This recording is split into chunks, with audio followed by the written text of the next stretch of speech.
So this is a live stream Carl Flunt Will Protect You from Trucks by Scott Mullen, directed by Josh McCullough. It's a bit of a mouthful title, and it's going to be a great show. And then tonight, in about 2 hours, at about 8 p.m. Central Time, we're going to have And the Last Four Things by Samantha Marchant. And we're very excited about that. So stick around when this is over. Coming up, so this is the second night of the Loom. Tomorrow night we have our last two shows. We have 2 more wonderful scripts that are being read tomorrow night at 6 p.m. and 8 p.m. And then, if that's not enough new theater for you, then next weekend we have 3 more brand new plays that are being done. On Friday night, the 10th at 7:30, we have Burnout, written by our very own River Timms.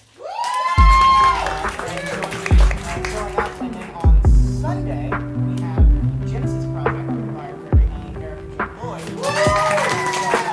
And then, very, very excited, on Saturday night to share with you all a brand new initiative, Cutting Room, with a production, or stage production of Ground Effect by Jonathan, Alex, and Roberts. And it's going to be a wonderful, wonderful piece. We are planning on working in some media, lights and sounds and projections and just reading. So please come back and see something. And then, if that is still not enough, in theater, on the 18th, the following Saturday after that, we're having a holiday party, followed by a reading of a brand new holiday show called White Elephant, written by Sophia Costas, and we're going to have an in-person White Elephant gift exchange for everyone, because we are very successful. So, lastly, more so for you all, we do have a little bit of merch available. Do believe that we play Do Indeed Fun. And so we have wonderful merch available. We also have shirts with either our logo on them or We Play Fun on them. So yeah, without further ado, Carl Flunt, protect your trucks.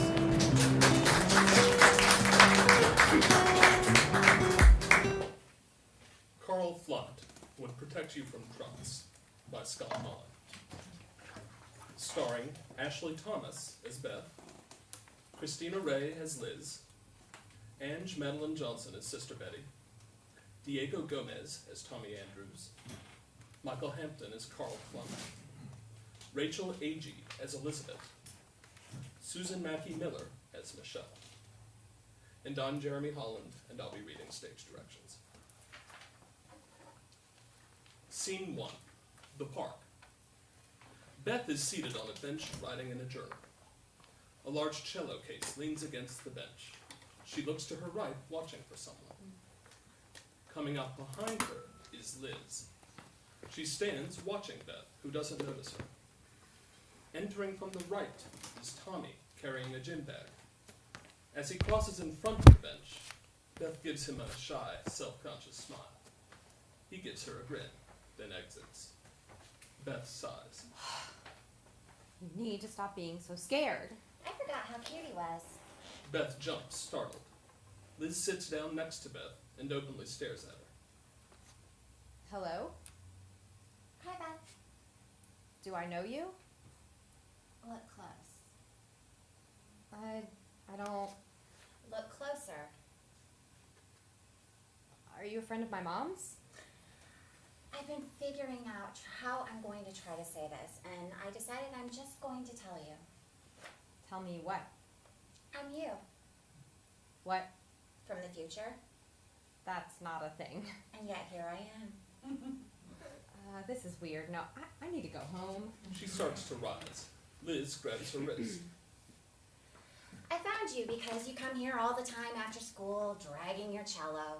For the quiet and the shade, and you can do a little writing. Plus, after soccer practice, Tommy Andrews walks by, so he can go to the convenience store to go get a Gatorade.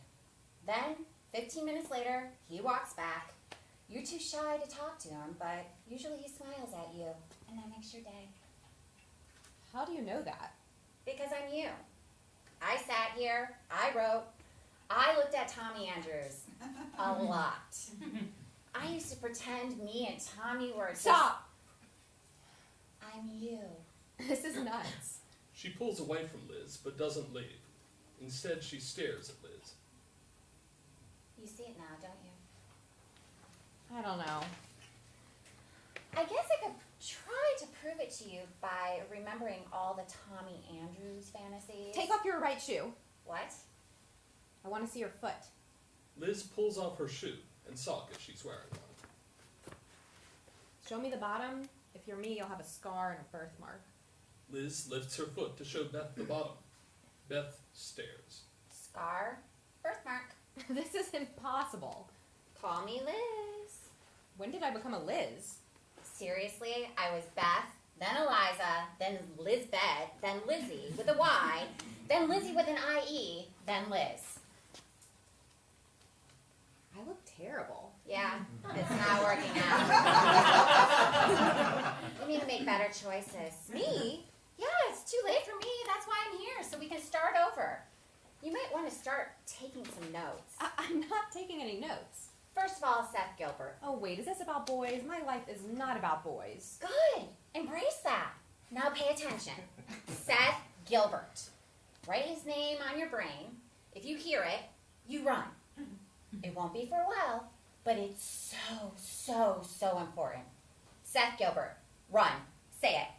Seth Gilbert, run. Good.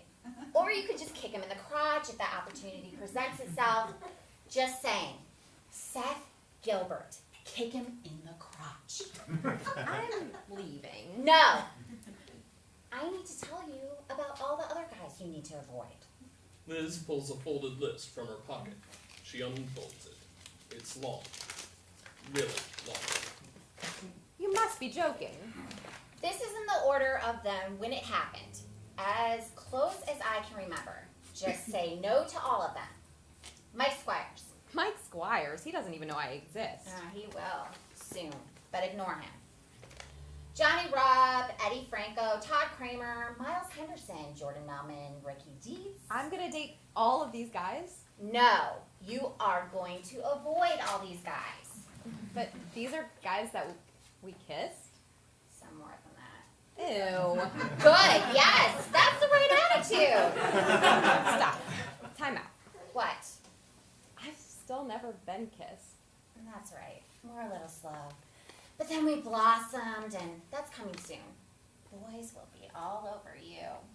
They will? Don't get excited. It will seem amazing, but it's really not. Pay attention. Norman Hertzfeld, Harry Johnstone, some guy named Ramon with a Lamborghini. You dated a guy whose last name you didn't even know? He had a Lamborghini. Seriously? Can I continue? Well, why can't I make my own bad choices? Because they affect my life. That sounds a little selfish. What about my needs? I'm you.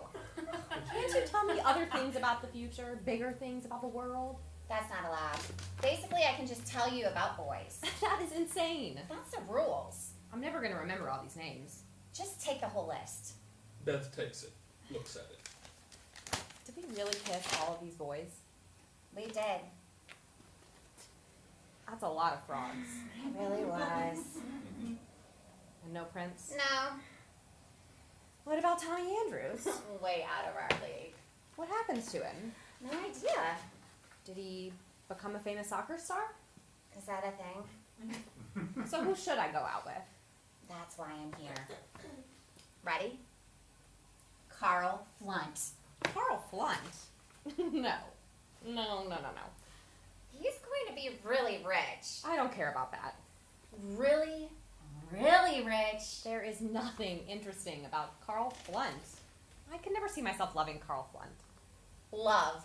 Forget about love. Love is a trap. Love doesn't exist. Go for the cash. Carl? This is why I came back. You need to snap up Carl Flunt. Carl Flunt is weird.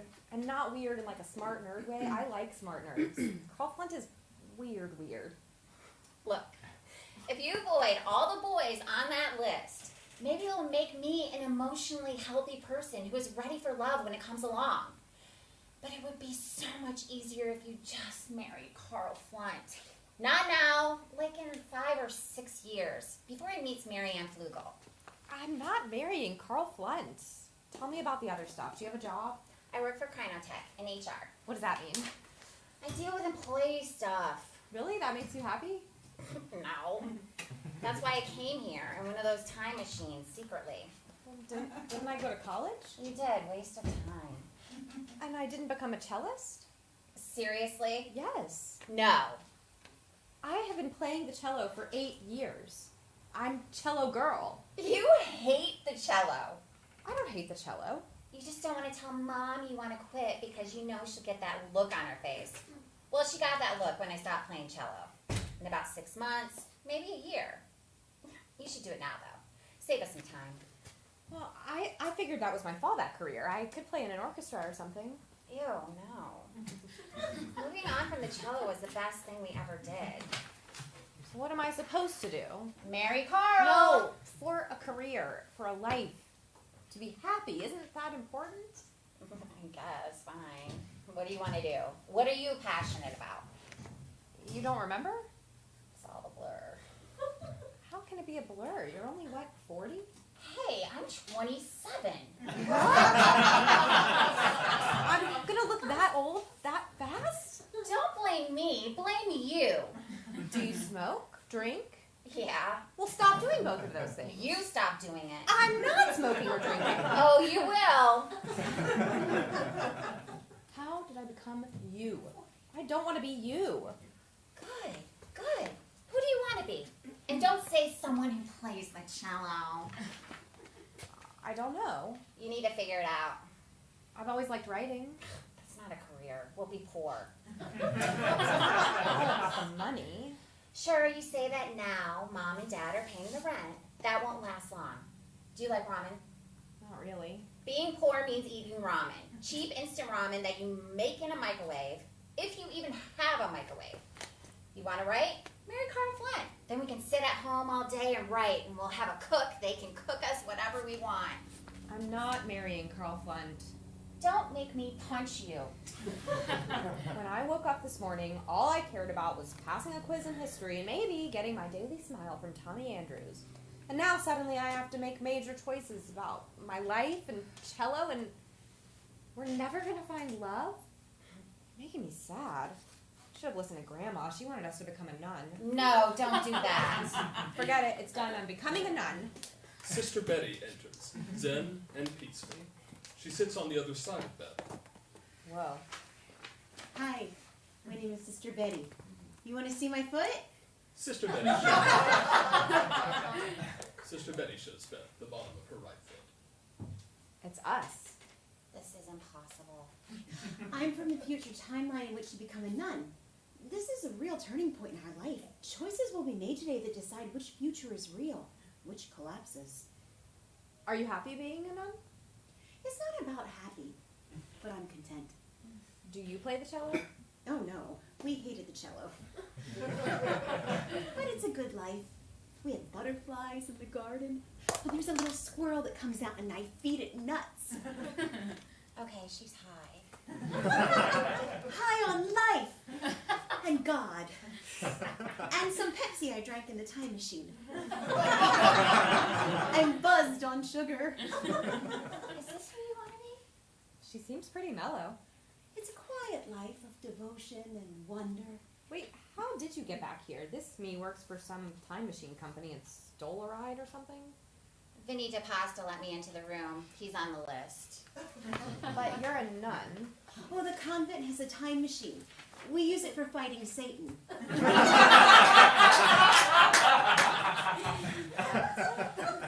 kind of cool. Do you use nunchucks? Nunchucks. Oh no, I don't fight Satan. That's Sister Bertha. She was an MMA fighter before she came to God. So why are you here? Oh, you left me a note. You wrote it on the back of the list of boys we never fooled around with. Sister Betty pulls out a battered version of Liz's list, unfolds it. Dear future me who is a nun, someday come back to the day the other future me showed up, show me your foot, and tell me how the nun thing worked out. It worked out pretty well. Beth gives her a long look. There must be other choices. Carl Flunt. No, I am not going to marry Carl Flunt. I'm going to be a writer. Where's the me from that future? I want to be a writer. Come out and talk to me. They look around. Nothing. Hello, where are you? Maybe a writer you gets hit by a truck. No. Carl Flunt would protect you from trucks. Enough with Carl Flunt. Maybe writer me is so happy in the future that they didn't want to come back. You think that they didn't want to come back and tell you? Or maybe they don't have a time machine. That's plausible. Sometimes ducks land in the lily pond behind the convent. I've decided I'm not going to be a nun, and I'm not going to marry Carl Flunt. Mistake. I'm going to be a writer, even if it means I get hit by a truck. Though, if it makes you feel better, I'm not going to date any of these guys. Maybe you want to rethink that. You got a little lonely turning down everyone. Still never been kissed. Well, that's no good. Pick 3 guys from this list. Nice guys with soft lips. I'm telling you, it's Carl. Let it go. Fine. Johnny, Jordan, and Ricky. Maybe I'll say hi to Tommy Andrews next time he walks by. He is way out of our league. Did you ever try? No. Exactly. Maybe if I talk to him, it'll be amazing. It'll change everything. Where's the me married to Tommy? Come out! They look around. Oh, come on. Carl Flunt. No. I'm going to wait here for Tommy Andrews, and we're going to check. He'll be back any second, so I need you to leave. I'm not going to be either of you. Sorry. I guess you'll both just vanish or something. Probably. But I'll try to make it all work. And, it's been real. They Thanks. look at each other awkwardly. Yes.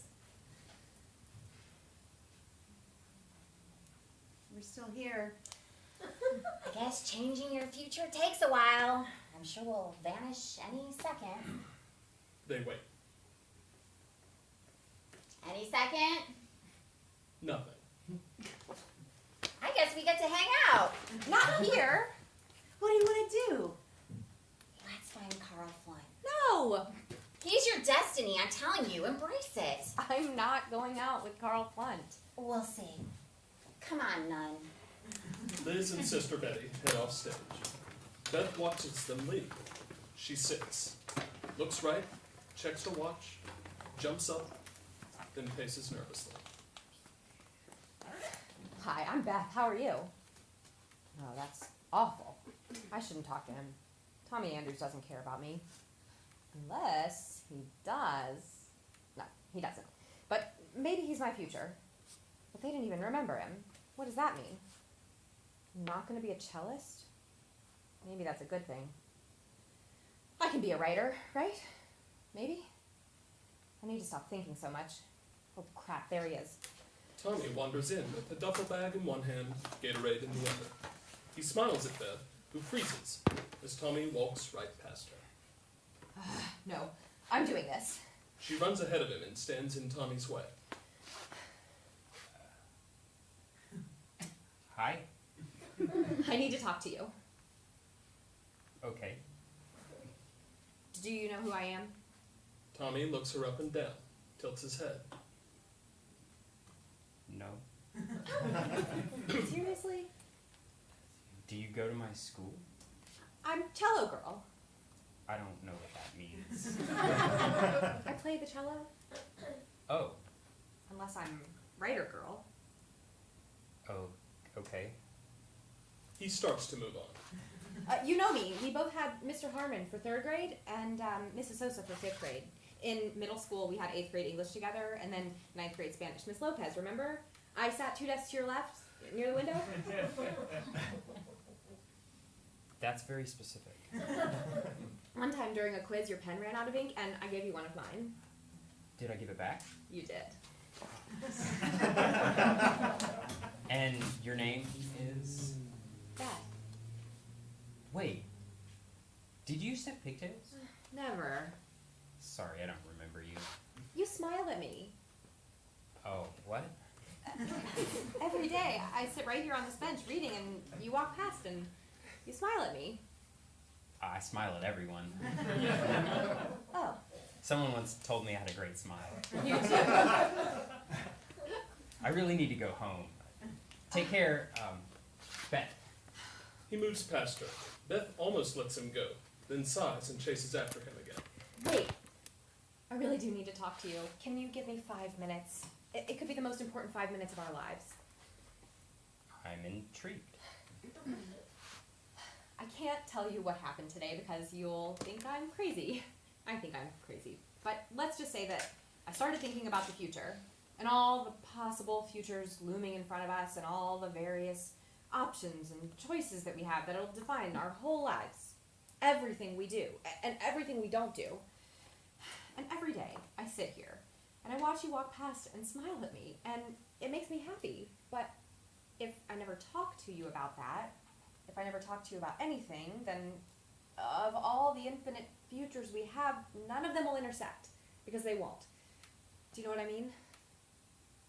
Maybe? I mean, I'm rambling. I know I'm rambling, and you're probably thinking, 5 minutes? I can't believe I promised this girl 5 minutes. I need to get out of here now. But I'm not a rambler.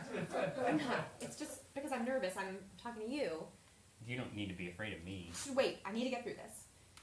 Normally, I'm shy, and I don't talk that much, but maybe I should. So I am.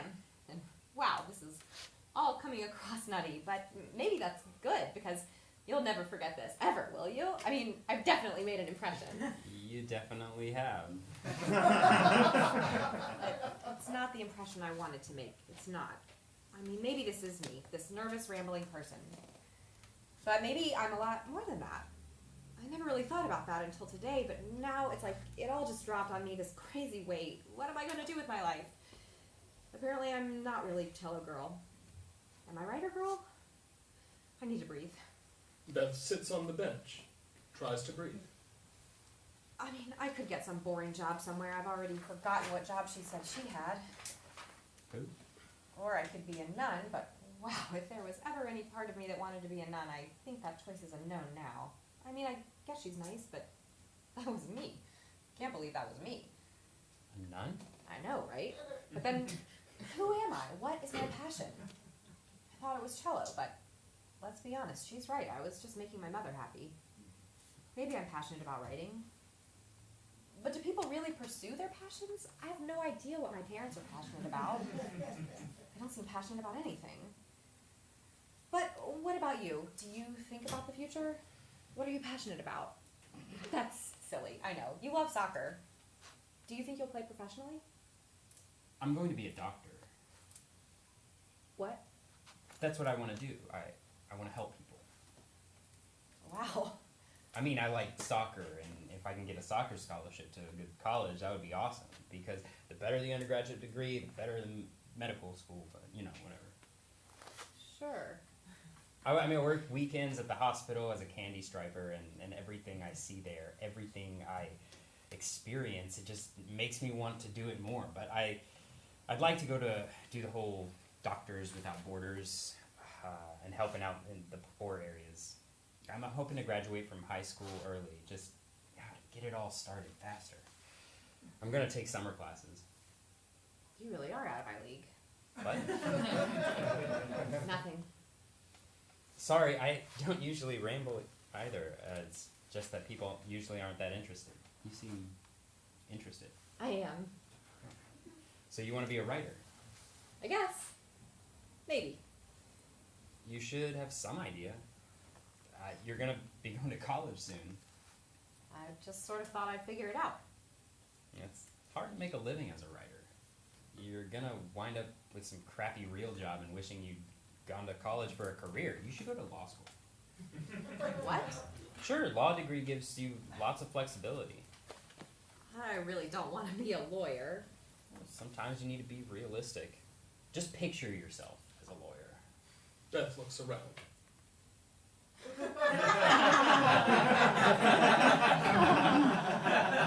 Who are you looking for? Never mind. Nothing. This day is giving me a headache.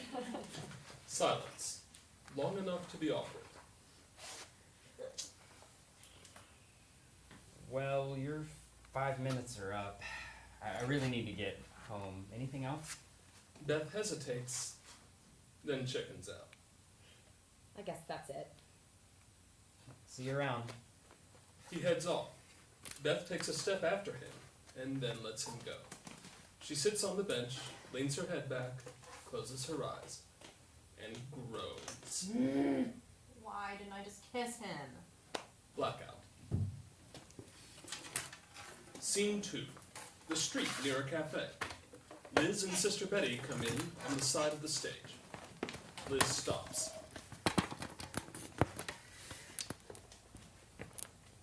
Did you feel that? What? Liz licks her lips. I think Beth is thinking about kissing boys. I don't even know what that feels like. Wait, I'm getting something. Sister Betty licks her lips. I'm not sure. What does it feel like? I can't believe you're me. Lights up on Carl Flunt, who sits at a small cafe table reading a book.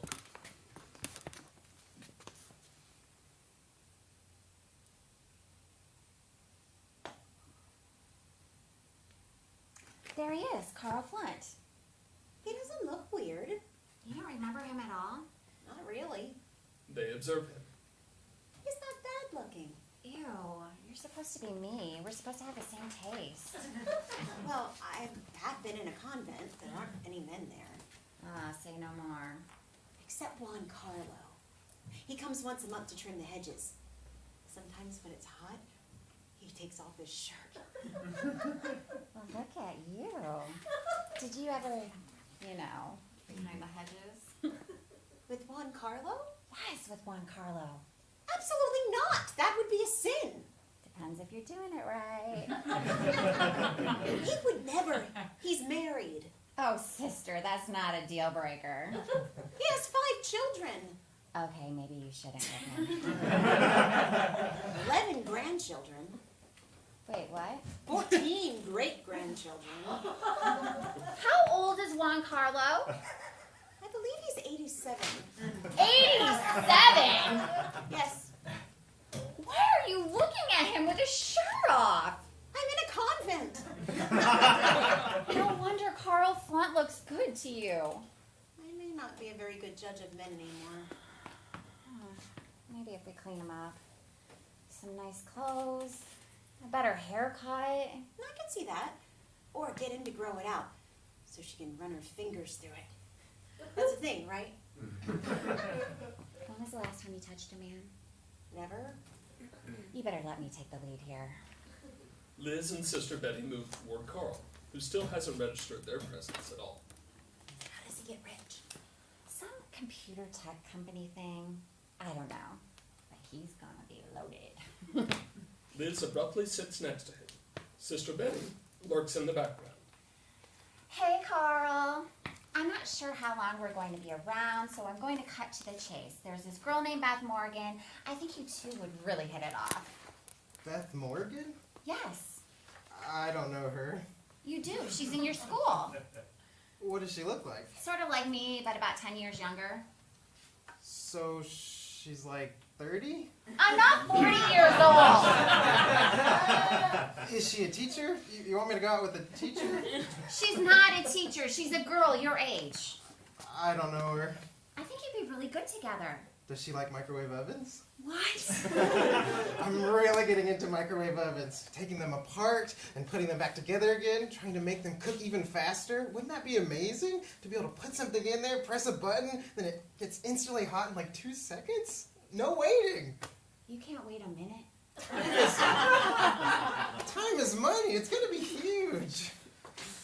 I don't think instant microwave ovens is how you make your fortune. Don't tell anyone. It's top secret. Trust me when I tell you, it's not always about speed, especially with the ladies. Carl sees Sister Betty and reacts in fear. What? There's a nun watching us. She's with me. Nuns terrify me. Seriously? Don't let her hurt me. I mean you no harm. Carl hides behind Liz. Shh. It's okay. Your eyes are kind. I can see that you're a gentle soul. Can I touch you? Certainly. No touching. It's good that he wants to touch me, given the situation. What situation? He's not for you, at least not for none you. What's going on? When was the last time you went to church? It's been a while. We're not doing this right now. A little spirituality might help him be a better man. For us. I don't want him to be a priest. I just want him to shower more often. I shower. Listen, I need you to ask out Beth Morgan. You need to take her someplace nice. You need to woo her. Here's $50. Liz fishes some cash out of her pocket and slips it to Carl. Are you bribing him to take her out? I'm just subsidizing the date. There's more where that came from if you behave yourself. Or where that came from. We could vanish any second. Shh. What do you mean, behave myself? Don't be expecting her to put out. Not yet. She's off men for a while. Beth is not the type that is going to put out. Oh, trust me, we put out way too much. I've never put out in my life. That's because you're virgin future. She's not picking virgin future. She still might. But she's not putting out with you. Get that out of your head right now.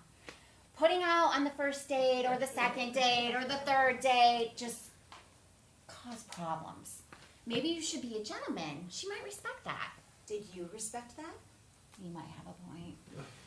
Maybe you should wait until you're married. Girls scare me. Oh, great. Hey, I date. Do you? No. You might want to start taking notes. I'm not taking notes. How come no one ever wants to take notes? Who are you people? We're interested parties. Shh. Here's the deal. Beth likes Italian food. Oh, yeah. Take her out to a dinner, someplace with a nice lasagna, maybe the place near the freeway. What was that called? I don't think I ever went there. We'll go later if we're still around. It's a date. It's not a date. Don't make this weird. Now, this is what you need to do. Compliment Beth. Tell her she has nice eyes. What color are her eyes? Just like mine. Sort of muddy? Try to be more poetic. Tell her her eyes are like mysterious pools that you could fall into. That's not too bad. Mysterious pools. You're supposed to be writing this down. I dream of Juan Carlos saying that to me. You need to stop. Pay attention to Beth. See what she puts on special for you if she's wearing perfume. I remember perfume. Tell her she smells nice. If she's wearing her Doc Martens, tell her you love her shoes. Tell her you love her shoes anyway. Let her talk. Let her tell you about her life. Show an interest in what she's saying. Bring up her grandparents. Hopefully she'll tell you the story about Papa Dan, the one about the bear. She loves that story. She wants to be a writer. Encourage that. Tell her that when you get married, you'll let her write as much as she wants. Married? Yes, pay attention. You've never really dated at all? Girls don't see me like that. I was hoping that one day when I'm rich and successful. That's actually a pretty good strategy. Yeah? But we don't have time for that right now. You need to seal the deal with Beth immediately. Set the groundwork for your whole future now, while you're still around to advise you. I see great things for you, Carl Flunt. You're going to come up with something that makes you rich. Fast microwaves. No. Actually, don't listen to me. I don't want to change your inventing. You do the microwave thing, see where it leads you, because somewhere down the line, you're going to do something cool. Don't lose that. But don't babble too much. You don't want to bore Beth. Don't I want a wife who won't be bored by what I do? She's cute. She can cook a little bit. I don't care about cute. I don't care about cooking. I want a wife who gets me, who takes an interest in what I do. Yes. You think that's Beth? Sure, I'm interested. Why wouldn't she be? You're easy. You haven't talked to a man in 20 years. I think Beth will surprise you. Maybe you've lost that part of you, but Beth hasn't, not yet. Take her out to dinner. Be yourself. No. Yes, completely yourself. Let her see it all. Because that's the only relationship, that's the only marriage that's ever going to work. This is not the plan. This should be the plan. Isn't this what you want for Beth? Happiness? Good choices? I was thinking more like a BMW, a house on the beach. Aim higher. Take Beth out to dinner. Be yourself. Warts and all. I don't have warts. It's an expression. Be you. Hypothetical question, Carl. Beth is walking down the middle of the road. Why would she be walking in the middle of the road? I don't know. Maybe she's running over to see you. Maybe she's excited you're there. That's nice. But a truck is coming. Oh no. I see what you're going to do with this. Would you save her from that truck? Would you lunge into the road and push her to safety, even if it meant you might be risking your own life? Liz and Sister Betty lean forward, waiting for his answer. I'd like to think so. Ha! I told you he would. That's something to build a relationship on. Is it? There are worse things. This is what I want you to do. Clean yourself up. Take a shower, put a little cologne on, some aftershave, not too much. Then meet Beth at the beach. 5 o'clock, sharp. I don't know. Trust me. Worst comes to worst, you spend time talking to a girl. The next time will be easier. I guess that makes sense. But I have a good feeling about this girl. Where are you meeting her? The beach. 5 o'clock. Let's go. We need to tell Beth before we disappear. Liz heads off. Sister Betty heads after her, then stops, goes back to Carl. Don't be afraid. She reaches out and touches Carl's face with the back of her hand. Wow.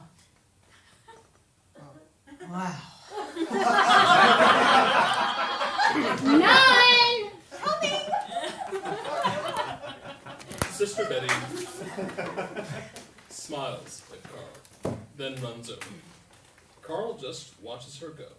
Then he sniffs his armpit, makes a face, and heads in the other direction. Blackout. Scene 3. The park. Beth is still seated on the bench. Elizabeth comes in, eyes her, then sits next to Beth, startling her. Oh, sorry. I'm a little jumpy. It feels like every woman I see is some version of... Well, never mind. You can sit there. Thanks, Beth. Beth eyes her. You're another me, aren't you? I'm Elizabeth. Do you want to see my foot? I believe you. They were here already? Oh, rats. Oh, I was trying to beat them, but my time portal opened up on the other side of town behind the boathouse. Should have worn better shoes. Why is everyone coming now? Oh, that's how time travel works. There are only a few days that the portals can open. I mean, I could have come back when we were 6, but that might have really messed us up. So what are you here to ask me to change? No, I don't want you to change anything. I'm here to tell you not to let these women get you into a tailspin. I remember when they visited, and it threw me. And I second-guessed myself for years, but I got through it. We're gonna be okay. Just don't do anything crazy. Like talk to Carl Flunt. You never talked to Carl Flunt? Nope. Don't even want to know where that would have gone. No, we're good though. Huh. In fact, don't listen to Liz's advice at all. I didn't. Well, I mean, I tried not to be so boy crazy, but otherwise, just keep being you. Who am I? You're you. You're me. Just keep being that. That's all you need to know. Do you play the cello? Oh, waste of time. Did you go to college? We did. Was that fun? It was okay. Just okay? Just okay. But you're happy, right? We're happy. We're okay. I don't want to be just okay. Look, sometimes okay is amazing. Because okay is so much better than awful. Tell me you're a writer. I write. Good. I mean, not that I'd make a living at it or anything, but one novel. Wow. Self-published. But I wrote it. And yes, there was a box of books getting dusty in the garage, but it's my book that I wrote. You have a garage? Yes. And a house? A beautiful house. Are you married? Yes. Is he amazing? He's okay. Okay, what does that even mean? He's okay. How can okay be enough? He's much better than the other two. We've been married 3 times? Yes. Children? No. Why not? Do you want children? I think so. Yeah, but with the right guy. Yes. But we haven't found him yet. You've been married 3 times. Exactly. How could you marry them if you didn't think they were worth having children with? You never really know someone until you marry them. People change after they get married. Well, tell me their names so I don't marry them. No, I don't want you to change anything. How could you not want me to change anything? Because there were happy times. How many? Tell me, be honest, since you were my age, how many incredible, drop-dead, super wonderfully happy moments have you had? Elizabeth considers, counts on her fingers. You can count them on your fingers? 4. That's not enough. That's a lot. 4? And how old are you? 45. You look much better than the other me. See? Good choices. How are you 45 years old and you've only had 4 wonderfully happy moments since you were my age? That's better than 0. I know people with 0. I want more than 4. 4 is plenty. No. How can you be happy with just 4? How can you be happy with so many unhappy marriages? The current one is okay. Happy with okay. You've learned how to settle. Is that really why you came all the way back here to tell me to settle? What are you afraid of? It could be worse. It could be better. Some people just aren't destined for those kinds of lives. I don't believe that. We make our own destiny. And what have you been doing about that? I'm still a teenager. Okay, most really successful people knew what they wanted to be by the time they were 10, some by the time they were 4. I don't need to be really successful. I mean, yes, it's disappointing if I'm 45 and my only book is mostly in a box in the garage, but it's a book, right? It is. And if I can write 1 book, I can write 10. Okay, it's not that easy, though. Why not? Why didn't you write 10? Life? Exactly. That's why I want to change my life. Again, not that easy. I don't need it to be easy. Don't you? Don't psychoanalyze me. You're me! Okay, I remember being you. Not wanting anything, not caring, just sort of skidding toward the easy choices, and it works out.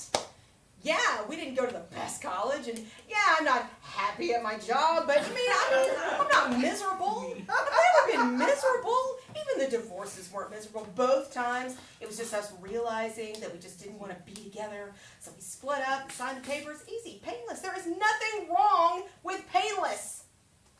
How did I get to be you? Maybe coming back here was a mistake. You think? But maybe it wasn't. Right? It's fine if you want to study harder, get into a better school, write more, that's safe. But no wild changes. No Carl Flunt! It'd be a nightmare. How do you know? Can you really imagine being married to Carl Flunt? Having kids with Carl Flunt? No. Of course no! Trust me. Look at this. Okay, look at it this way. You're going to live our life. And yes, on a scale of 1 to 10, it might hover around a 5. A lot. No big ups or downs, few 10s, but most importantly, not many 1s, not many 0s.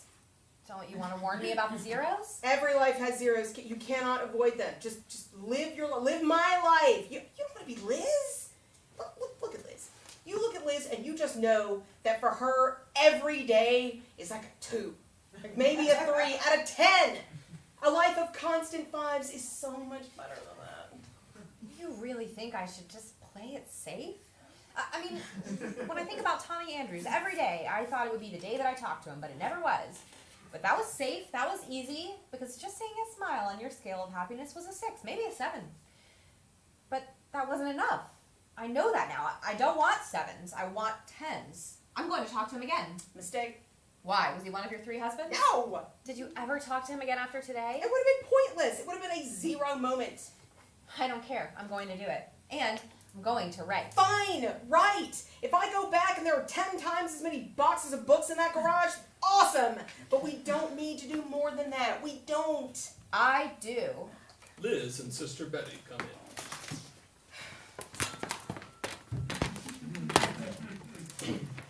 Okay, what is this? Okay, don't listen to her. I don't even want to know what version of us you are. She's been divorced twice. Oh, okay. Yeah, we can avoid that. She doesn't want me to avoid that. What? What's wrong with you? No, I'm not talking to you. You are not real. You did your job. She rejected your future, your empty life of 2s and 3s. My what? You and your creepy nun life. I'm very happy in my creepy nun life, thank you. This is Exhibit A. This is Exhibit B. Look at me. This is the life you want. Is this the life that you want? No. Ha! You are making a mistake. She's meeting Carl Flunt at 5 I am.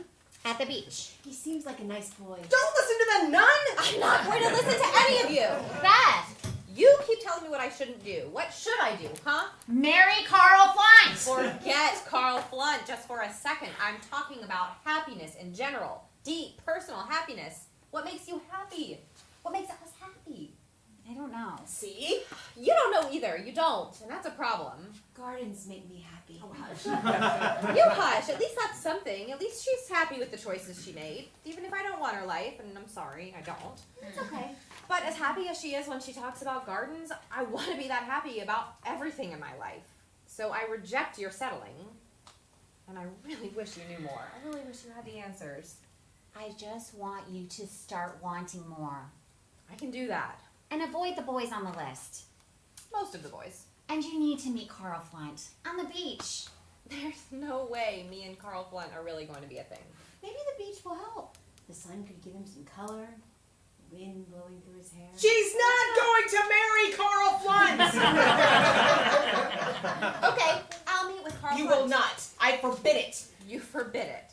I didn't come back here for this. Elizabeth moves toward Beth. Liz blocks her. Oh, you think you can stop me? You're old. So are you! I'm 27. Yikes.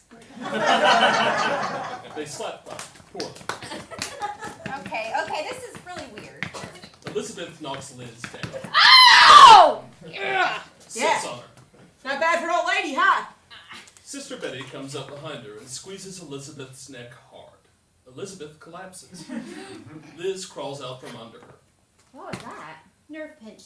Sister Bertha taught me. She'll be fine. We need to get rid of her. Put her through the portal.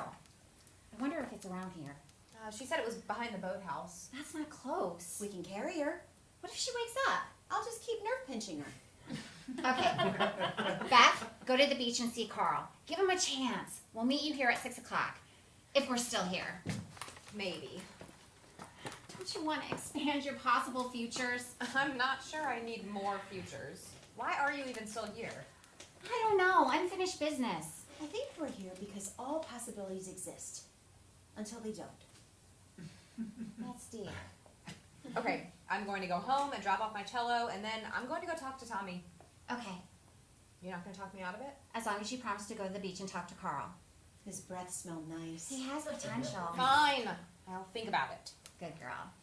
Grab Carl's Beth grabs her cello and heads off. grab Carl's butt. I'm not going to do that. Just go. Beth heads off. Liz and Sister Betty grab Elizabeth's arms and legs, start carrying/dragging her off. You've never grabbed a butt either. Not a single one. We're going to have to address that. And they're gone. Blackout. Scene 4. Beth stands in Tommy's yard. She looks at his window, picks up a small rock and throws it up. The sound of the window opening. The window and Tommy are at the scene. It's me. Who are you? It's Beth from the park earlier. Cello girl? Yes. Well, actually, I guess not, but good enough for now. Can you come down? I'm doing homework. 10 minutes. That seems like a lot. Please? Fine. The sound of the window closing. Beth paces in a circle, tense. Tommy comes out. Hey, Hey, what's up? I guess I just wanted to put myself out there. I just wanted, for once in my life, to go up to a guy I like and say, "Hi, I'm Beth. How are you doing today?" And it didn't feel like before in the park was really enough. Not really. So, "Hi, I'm Beth. How are you doing today?" You like me? I do. Why? You're nice. You've always been nice, even if we've never had a conversation. But I watch you with other people, and I can definitely see you as a doctor. And, you know, you're cute. But I can see see, this isn't working. Finding out I like you isn't really making you happy at all because you have a plan and probably a girlfriend. There are girls. Of course there are. You? Boyfriend? No. Why do you say? Guys aren't falling all over themselves to ask me out. I don't know why not. You're. Blossoming, I've been told. Apparently it's a problem. No, I don't think so. Half of me wants to run away right now. The other half? Wants to kiss you. Really? It's been on my wish list. Wow. I wanted my first kiss to be with the right guy. First kiss. I probably shouldn't have said that. No, it's interesting. I guess this is the new me. The less shy me. The blossoming you. I'm not supposed to be blossoming though. Or kissing. Says who? People.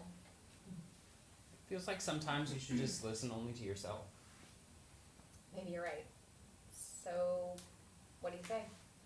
Will you kiss me? What's in it for me? Kissing. It's not like I haven't kissed girls before. I've kissed too many girls. You need to make it worth my while. You need to give me something. I'll tell you what. I'll let you kiss me if I can grab your breast while we kiss. What? No! I'm asking permission, like a gentleman. This is not a request a gentleman makes. Then pay me $5. $5? For the perfect kiss, that's cheap.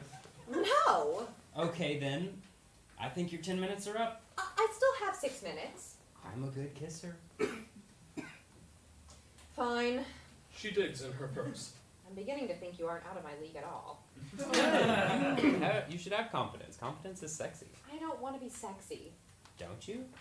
Beth finds a $5 bill, looks at it. You better be amazing. She hands him the money. He tucks it away. She moves toward him, and they kiss. And kiss. Beth finally pulls away. Tommy seems a little stunned. Wow. Beth doesn't. What do you mean? I was expecting fireworks. You didn't get fireworks? No. I got fireworks. You're lying. I haven't gotten fireworks in a long time. You're a great kisser. I don't even know what I'm doing. You're a natural. I didn't like it. How can you not like it? I don't know. I thought you were the one, but it was just sort of nothing. Nothing? Nothing. Maybe you're gay. I think I'd know if I was gay. Then let me try it again. You want to kiss me again? Yes? Then give me my $5 back.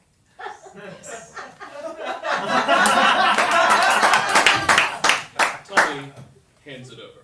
And another 5. Seriously? You need to make it worth my while. Tommy pulls out his wallet, hands over $5. Beth pockets it. Then they kiss again. Beth pulls away. I know you felt that. It's very disappointing. This doesn't make any sense. She never said she didn't like kissing. Who? I need to figure stuff out. One more try. We're done, Tommy. Well, we still have 2 minutes. I waived the 2 minutes. No! I'm happy you're going to be a doctor. That's really cool, but you need to stop smiling at me. Do you have change for 20? Go. Stop smiling at me. Tommy hesitates, then walks off back into his house. Beth watches him, sighs, walks off. Blackout. Scene 5. An open area. Liz and Sister Betty drag/carry in the unconscious Elizabeth. Do you see your time portal? You'll be on the other side of the boathouse. Elizabeth stirs. Pincher again. Stop nerve pinching me! Elizabeth wriggles free. She scrambles to her feet, gets ready to bolt. If you run, I'll sink your time portal in the lake. You wouldn't. And then you'll be stuck here. At least until you finally disappear, when she rejects your life. Oh, and marries Carl Flunt? Yes. Why do you think that would make me disappear? Because that's not what you want. I wonder what that will look like when we just go poof. Poof. Elizabeth stares at her. points. Look, flowers. Oh, they're pretty. Sister Betty disappears off stage. She's so annoying. Are you going to get in your time portal, or do I need to shove you in? I just realized how funny it is that you think it matters at all what you do here. She's going to marry Carl Flunt. No, she isn't. But even if she does marry Carl Flunt, even if she's rich and happy, do you think that's you? That's nowhere near you or the nun. But look at me. I can be a socialite. The woman behind the man. For me, that's not a big swerve. For you, that is not you. That's the point. Is it? You are so desperate to change your past and give yourself a different life, but you don't see you in that life at all. This mess you're in right now, no, you'll vanish. Gone. Forever. You came all the way back here to make yourself pointless.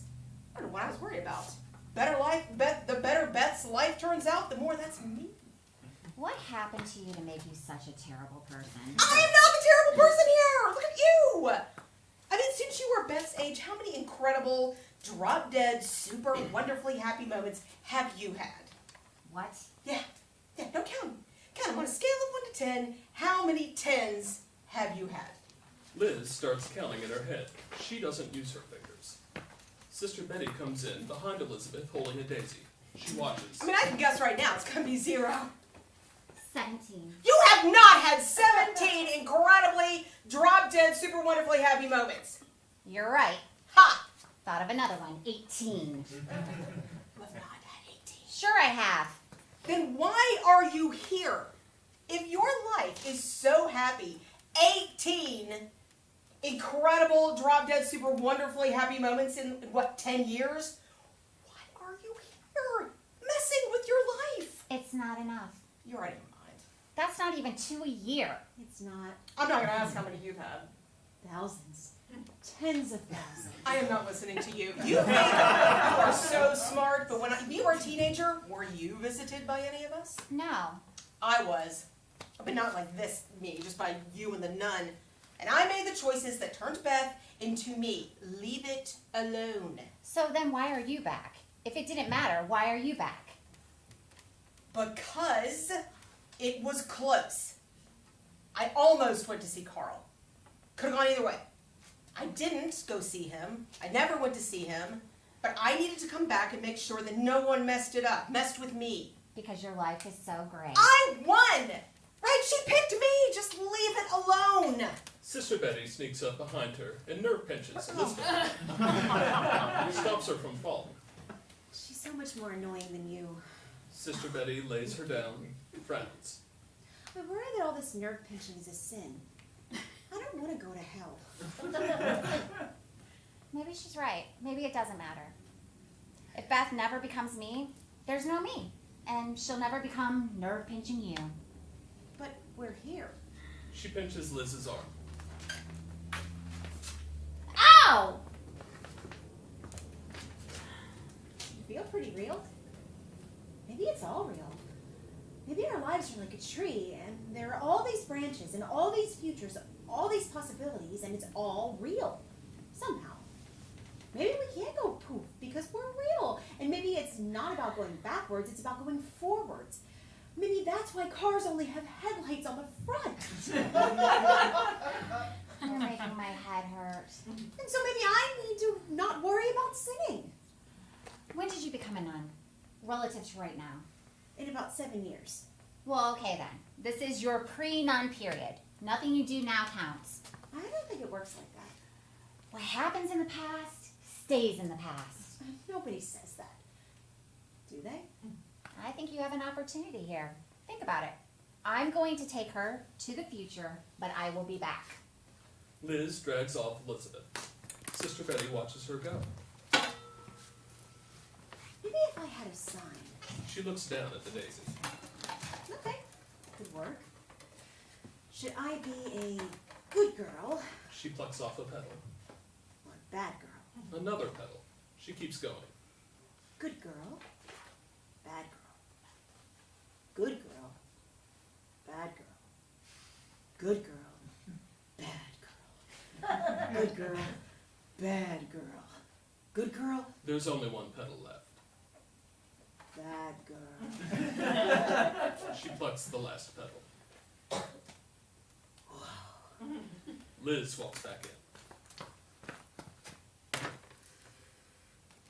Okay, I took her back to the future. And I may have come back in her time machine and dumped it in the lake. It's safer for everyone. I've decided I'm gonna be bad. A little bad. A tiny bit bad. What do we do? We get back to marry Carl Flunt. You just can't make Carl Flint happen. If the beach doesn't work, there are 50 other romantic places I'm way too familiar with. Come on, we'll wait for her back at the park. They head off. I don't know any romantic places. Good. And they're gone. Scene 6. The beach. The faint sound of waves, maybe seagulls. Carl stands there, alone, just looking out at the audience. Beth comes in, pulls herself together, walks up to him.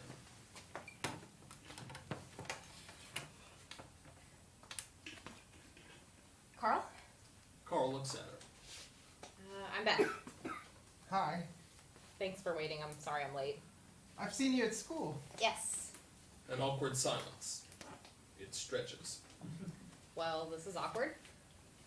I'm not really a talker. I get that. I'm trying.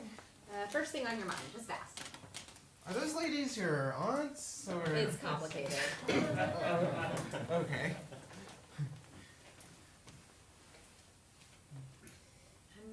I'm not sure why they wanted us to come to the beach. I mean, it's nice and everything, looking out at the waves rolling in, but it's not much of a date. Is this a date? What did they tell you? I'm not sure. Awkward silence. They watch the waves. They wanted me to ask you to tell a story about your grandfather, Papa, son, Papa Dan. and a bear. I don't think I'm going to tell you that story. That's a story you tell to friends. Oh, We're not friends. I hardly know you. I hardly know you. Silence. A little too long. You can go if you want. What? I know you're only here because, well, I don't know why you're here, but you tried, so I free you from whatever obligation you think you have. Okay. All right. Beth turns to go, takes a step, and turns back. No. No? No, I'm not giving up this easily. I don't know what this is. Maybe it's nothing, but I'm not going to take the easy way out anymore. Not today. You're not? Feels like it's been working for me so far. Sort of. Let me ask you something. Do you want to be here? I do. Why? I don't know why. You seem interesting. Do I? You do. Then you need to talk to me. I'm just bad at it. Sometimes at dinner with my family, no one will say a word. Like the entire meal. Just eating. I mean, I guess that's good because sometimes when people talk when they eat, you can see the food. That's gross. But I wish sometimes my parents would ask me like what I'm thinking. I guess the problem is I used to tell them and they had no idea what I was talking about, so we just went back to eating. Well, what did you tell them? Science stuff. Ah. Yeah. Silence. But you did a good job there, talking. Say something else. I think I'm empty. Come on. I used up all my conversation. I don't believe you. Carl thinks, shakes his head. I got nothing. You talk for a while. That's not how conversations work. Conversations go back and forth like the waves. There's a rhythm. Waves are actually sort of random. They'll come in, you think it's steady, then boom, a bigger wave. Conversations too, I guess. Maybe. And this is what we'll do. See that little girl over there, running in and out of the water, having fun? Beth points out toward the audience. She is having Carl fun. does. Whenever she's in the water, I'll talk, but whenever she runs out of the water, you talk. That's random. Ready? Okay. She's in the water, staying in the water. So I'm going to talk about the future. What would you do if you had some idea of what would happen in the future? What would you... Oh, she's running out. Go. Can the future be changed? Beth points. Oh, she's still in the water. She's still out of the water. I mean, if the future can't be changed, who wants to know what's going to happen? I mean, talk about a spoiler alert. I want to live my life in the moment, but if the future can be changed and something bad is going to happen that can be avoided, then yeah, maybe, yeah. Oh, she's in the water. Go. I always thought things would happen on their own. I never thought I had to find my life. I thought my life would just find me. But now I don't know. I mean, I want to write. I think I want to write. I get in these moods where I take a notebook and I just start writing and the stories just fly out of me. I don't know where they come from. Maybe there's another me in another universe who's a really great writer and sometimes her stories just leak over. Though I always thought that was silly, the idea that there are different versions of you. Now I think maybe there are. And that we do need to figure out which of those selves we need to be and get the courage to try and grab that future as hard as we can. So I've been thinking about a few possible futures, all the choices. And now I'm rambling, and why won't that little girl get out of the water? Hey, little girl, get out of the water! She's running. You scared her? She's laughing. She is. She's sitting on the sand. Your turn. I think it's important to think about what you want to be and chase that future. I like to invent things, and someday I'm going to invent something amazing. But so far all I've invented is like stupid things. But if you told me 5 years ago that the next 10 things I invented would be dumb, I'd invent them anyway. Because every time I fail, I learn something, and someday I'll meet a girl who can be excited about that for me. Yeah, the good stuff and the stuff that sucks, but which we can learn from. And I'll be excited for her, as long as she's chasing her passion. As long as she's trying to be the happiest her she can be. I'll support that. That makes me happy. That's sweet. On the other side of the stage, Michelle comes out. She stands there, looking out at the water, paying no apparent attention to them. I had my first kiss today. You did? Tommy Andrews. Ah, You know him? of him. Yeah. He a good kisser? Not really. Huh? Apparently I am, though. Wow. Who knew, right? I mean, that's sort of encouraging. Maybe there are things you can be good at and not even know until you find them. Maybe kissing is just the tip of the iceberg for me. Maybe I am good at other things. I want to find them all. How about you? Sure. Beth looks at it. So, my Papa Dan was out hiking in the woods one day. I don't know why. I guess he liked the woods. He never took a gun. He didn't want to kill anything. He just wanted to see things, be out there. So one day, he's walking, and out steps a bear, just standing there looking at my grandfather. And Papa Dan doesn't want to run. Because some bears can run 30 miles per hour. Yes. And Papa Dan cannot run 30 miles per hour. So very slowly, he reaches into his pocket, and he pulls out a jelly donut. Papa Dan loves jelly donuts. He tore that donut in half as the bear stared at him, and Papa Dan ate half of that jelly donut. And then he tossed the bear the other half, underhand, softly, just like this. And the bear caught it, and the bear ate it. And the bear made a happy little noise, and the bear walked away. And from that day on, my grandfather carried a jelly donut with him everywhere he went, even to church. Because, and he told me, there were very few problems that a jelly donut could not get you out of. So did you bring a jelly donut? No, I wish. I could use a jelly donut right now. Beth notices Michelle, who looks over at them. Michelle then looks out at the water. Be careful, Gracie. Don't go out too far. She's adorable. She's at that age where she needs to do everything alone. But I think she knows I'm watching, just in case. Michelle moves closer, eyes still on where Gracie would be. I thought I'd give her a treat and bring her here. Where we're from, the water isn't this nice, this clean. Plus, this is where my parents met for the first time. That's sweet. I mean, they knew each other, well, sort of. They went to the same school, but they never talked. Not until the day they came here. She thought he was weird. But This was the day, the big day in their lives when crazy things happened. The day that put them both on the path to their lives that would lead them from then on. My mother still talks about that day. Beth just stares at her. You know what I mean?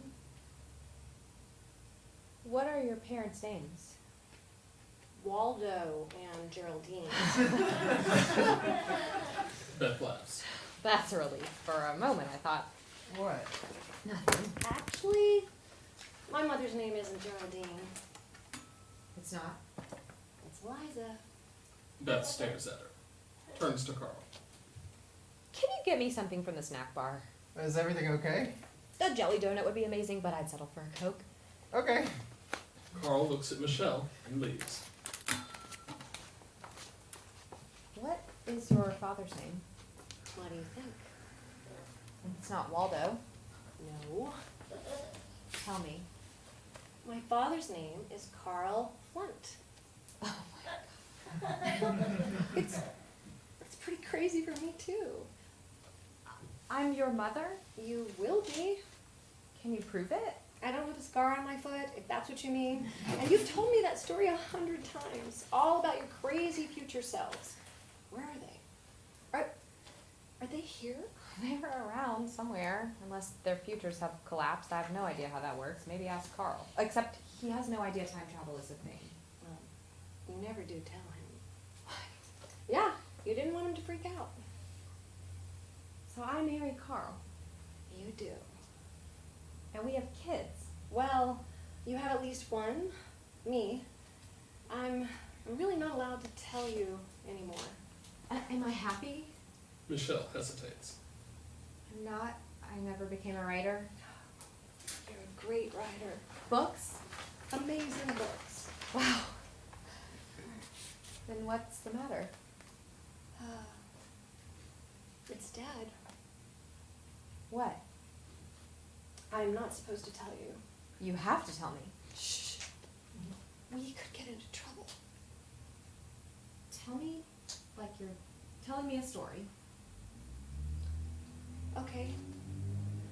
Okay, this might have happened 2 days ago in my time, more than 30 years from now. There's a couple, and they go to see a movie together called Touching Blue. And afterward, they were crossing a road to get to the car, and this truck ran a red light, and the man pushed the woman to safety. But he was hit. He was killed. Oh no. So maybe that's why I came back, because I was hoping to, somehow So if that couple never did see that movie, Touching Blue. I guess that would solve the problem. Michelle hugs Beth. Hard. Crying. Thank You love him. you. He's my daddy. And he's happy. He's rich and successful. Well, we were never rich. What? But, yeah, I mean, we did okay. We were never hungry. But you told me that story about your future self wanting to marry him because he was going to be rich. I guess something changed when you married him. Maybe he was with you when he could have been in the lab inventing whatever made him a ton of money. But it doesn't matter, because I can tell you this, for all of my life, until my father died, you were both happy. Like, so happy. And that's my granddaughter? Oh, she is. That's amazing. And she loves her grandma. They both stare at offstage Gracie as Carl walks in with a soda. He eyes Beth and Michelle, trying to figure out their strange chemistry. Beth finally notices him. They didn't have any jelly donuts. Hey, sorry. This is Michelle. Michelle. I'm Beth. This is Carl. Very happy to meet you. Carl shakes Michelle's hand. I always liked the name Michelle. Maybe you'll name your kid that someday. Maybe we will. Carl gives her a surprised look. Beth smiles at him. Michelle's eyes track Gracie. Oh, there she goes. Never a dull moment. Take care now. Michelle runs off stage. Beth watches. Penny for your thoughts? Just thinking about all the futures out there, how real they are, whether they're the ones we actually experience or not. She looks at Carl, then walks up to him, kisses him. They separate. You are a good kisser. You're not bad yourself. No? You have potential. She smiles. Blackout.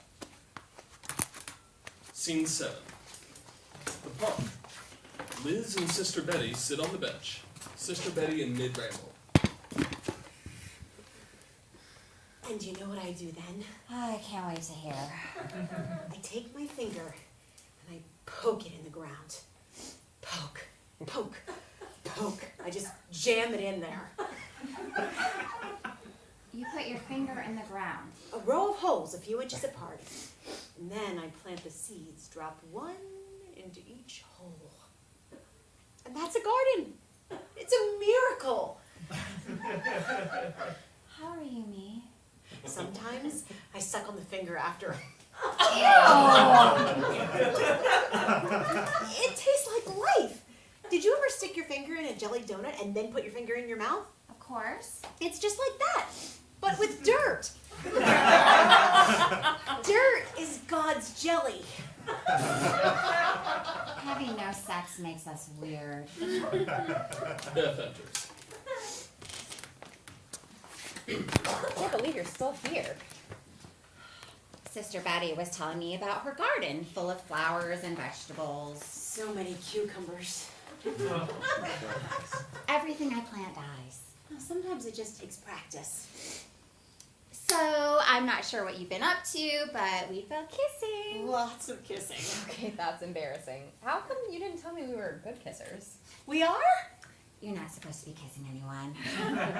I just met our daughter. What? That's wonderful. I mean, not our daughter, really, since you two don't have kids. You don't, right? Heck no. But she was old, like older than you. She had a daughter, a pretty little girl. And it's because I married Carl Flunt. Yes! But what if I don't marry Carl? Marry Carl. You should see his mansion. No, in our future there's no mansion. What? Then forget it. I can't forget it. Apparently I'm happy with Carl, who is sweet, but totally not who I ever saw myself married to. But he dies because he saves me from a truck. But I'm going to save him, if I actually marry him. But what if I don't? There's so much responsibility. I mean, in your future, did he seem happy married to what's-her-face? Marianne Flugel? Was he happy with Marianne Flugel? I don't know. They're rich. Why wouldn't they be happy? Do they have kids? No, I don't think so. So if I let Carl marry Marianne, there's no Michelle, no Gracie? Maybe that future is always real. Somewhere. We are still here. And just the fact that I'm talking to the nun version of me who has never existed in the same version of any of my futures means that anything is possible. So don't sweat it. Just be happy. Do you want to date Carl? I guess I have to. You don't have to do anything. Strip all that away. Think about what you want. What's going to make you happy, and do that. There are a zillion possible versions of your future. A million different kinds of kids you can have. A million different cute grandkids. Don't obsess about trying to make it perfect. Just try and look for happiness. Stick your finger in the dirt. Right here. Oh no, here we go. You do it too. Do it. They each press their index finger into the stage as if it's going into the earth. Now smell it. Smell the dirt. This is life. This is experience. This is love. Now suck on your finger. I'm not going to suck on my finger. Suck on your finger! Sister Betty pops her finger into her mouth. Beth follows suit. Liz sighs and puts her finger into her mouth. They pull their fingers out. Now, go and live your life, Beth. Make good choices, but make your choices. Go. Are you two going to be okay? What's going to happen? Oh, I suppose I should get this time machine back to Sister Bertha. Satan never sleeps. Beth looks at Liz. Are you okay? We're never going to be rich. Anything's possible. Tell me what you're gonna do. I'm going to keep seeing Carl Flunt, but I think I'll keep my options open too. Try to figure out what I want, what's going to make me happy. I'll definitely take the list into consideration. You better take the list into consideration. Still, I am not going to smoke or drink. Well, you can have a little fun. Sometimes we do the hokey pokey at the convent. Okay, not that much fun. I'm going to try to find the life in which 27-year-old me is truly happy, along with 37-year-old me, 47-year-old me, all of them. And I'm going to write. I'm going to be a writer. Good for you. And I'm not going to see Touching Blue in a theater, no matter what future I'm in. I don't know what that means. The real question is, what are you going to do? Me? Clearly, you're not going to go poof, either of you. You're going to take the time machine back to your lives. You, I'm not worried about. It's time to plant the marigolds tomorrow. But you need to find yourself a life, one that's going to make you happy. In my future? That's not happening. Make it happen. You have your whole life in front of you, on a branch of our future I'm never going to see, but it's yours. And compared to going poof, anything you do is going to be amazing. But you need to embrace that, and it's not going to come from me. You need to look forward, not back. Yes, headlights, remember? Something must make you happy. I've been playing the guitar. What? Are we good at that? I don't know. Maybe. Yes. Does that make you happy? It does. In fact, it's 3 of my 18 happiest moments since I was your age. Then chase that hard. And if you don't, maybe your future self will come back and give you a kick in the butt. That sounds horrible. It wasn't too bad. They smile at each other, a little awkward. Well, I have to go meet Carl. We're having dinner, and he's going to tell me about his microwave thing. We'll see how that goes, but thanks, both of you. Beth impulsively hugs Liz. Sister Betty joins them. Go, be happy, for us, for you. Okay. Beth exits. Liz and Sister Betty watch her go, then look at each other. So I guess this is it. Oh, I'm in no rush. It's time travel. It's not like I'm going to be late. Let's get into trouble. Like? Well, sometimes I find myself thinking about bikers. Sister Betty. You know what they say, what happens in the past stays in the past. That's just something I made up. Oh, still good advice. Do bikers hang out in bars? Many of them do. They No. start heading off. No hard liquor, though. Maybe iced tea. How about a Long Island iced tea? Oh, that sounds fancy. And I've still never been kissed. Or grabbed a butt. Do bikers have nice butts? They do. Wow. Come on, you want to make some bad choices? I can definitely help with that. They head off stage, Still owe me lasagna. and they're gone. End of play.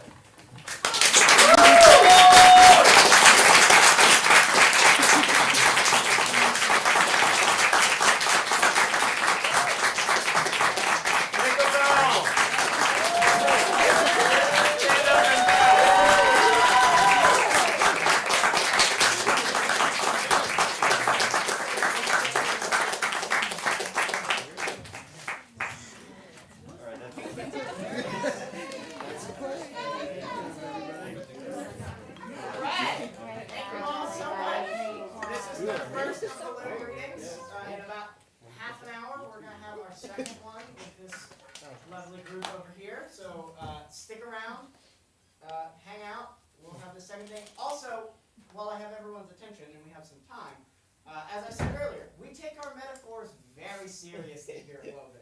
So for the Loom New Works Festival, you will notice behind our lovely cast is a loom. It has yarn. Please add at least a piece to it. The goal is to have a piece matching the two that are hanging in the air by the end of this month that is made by everyone who was on stage, in the audience, wrote something, helped us out with this. We're really trying to make something collaborative, so please, if you feel so inclined, add to it. Thank you very much.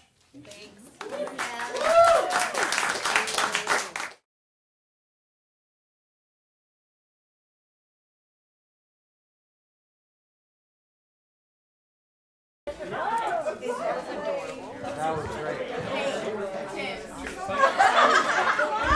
Yeah, I just saw it. It's okay.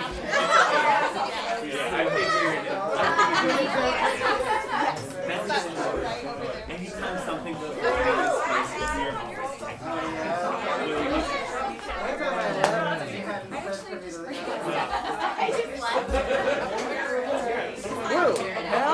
Hell yeah, that's such a good play. Oh, I just walked right in front of the camera. We should be on our countdown. We should be, but who knows if we are. Hello, internet.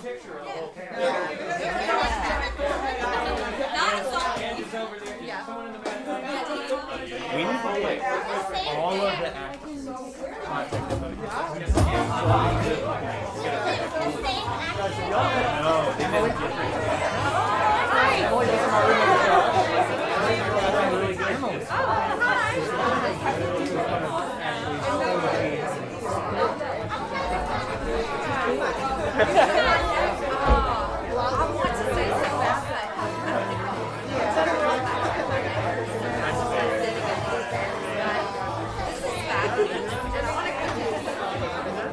You could just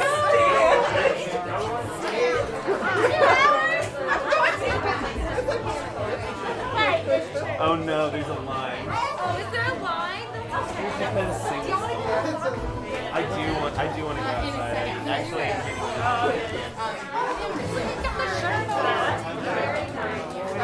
oh, see, I have the new Place Buff one on. I have the good one. Patrice! That was just sitting there.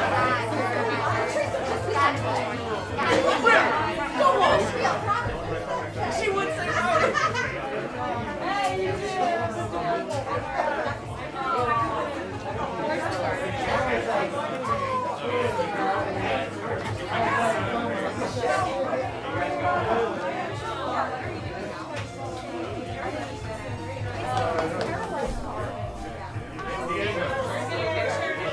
Yeah.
Discovery Houston, press to ATO.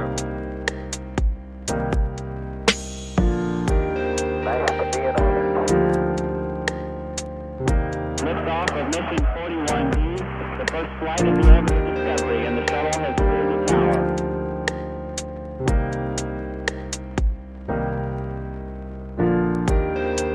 3, 2, 1, 0, 0. Discovery, go and throttle up. Discovery's 4 computers now have primary control of critical vehicle functions.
Right.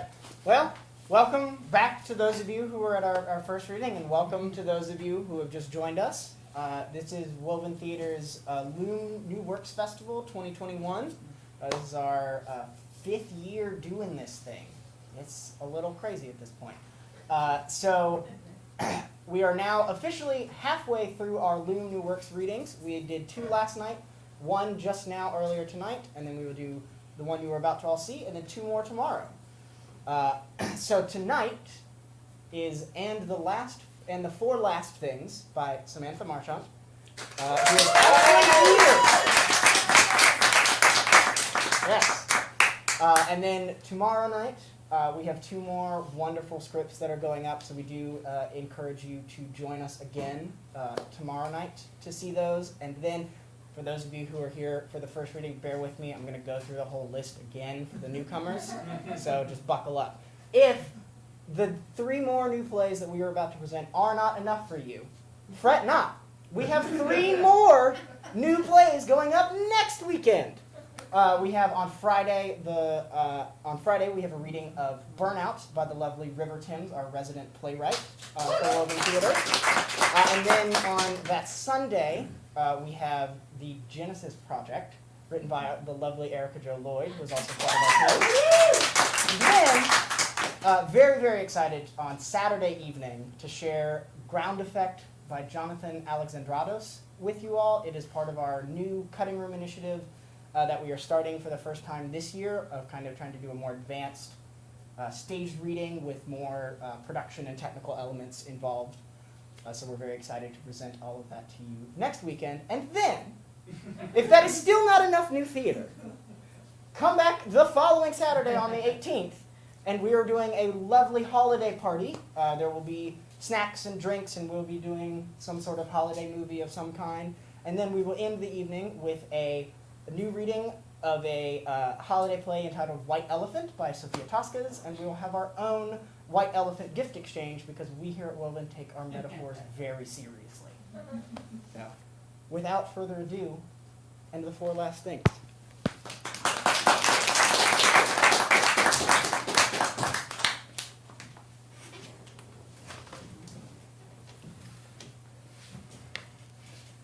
And the Four Last Things by Samantha Marchant. Thing 1. A devil enters with a banjolin, an angel with a synthesizer. They occupy separate spaces. The angel begins to play a song. The devil begins a similar one. A cacophony of sounds. It builds, twists, and turns into something wrongly beautiful and grotesque. Dyson, a corpse, enters with a yawn. He shakes his head and the music abruptly stops. Dyson makes his way to a 2-top table. Dyson fidgets in his seat. The devil as Ethel enters and joins him. She already has a drink in hand. This place is not for me in the middle of the day. Ethel drinks. I mean, what if Pastor Paul walked in and saw me? Us. You know what? It wouldn't matter, because if he saw us, Pastor Paul can go fuck himself. I don't really care, really. It's just, this isn't what I want to become habit for 2 o'clock on Tuesdays, Thursdays. It's fine. I know it is. It's, I mean, whatever. It's just a one-time thing. I want to make sure. I want to make it clear. It's Just a one-time thing. right. Sorry. Outside, I saw this. It's nothing. An owl. I'm happy. I'm thrilled about the song. Yeah. It's great. You know that. How could the song not be great? It's like the Beatles released a new song today, but people actually gave a shit. And you're great. Thank you for. I'm happy to be the one backing you and getting the music, bringing it home. It's just. What? It's kind of strange. What is? The hoops. Why are they asking for cash? The world runs on money. Right, but cash? It's a foot in the door. It proves you're serious. I am serious, very serious. What have you told them? Did you tell them I knew your cousin, Sibby? that I was there, that I covered the story of Sibby's secret concert for Wingtip. I mean, if they knew I had this connection... They don't care about you. They care about Wingtip. Right. And cash. They care about cash. They're willing to talk to you because you have an in. Thank you for coming to me. You can get her song released the way it deserves, dropping Sibby's lost song on Wingtip. It will break the internet faster than Kim K's ass. Who? Kim K? She mattered in 2014. Sibby matters now.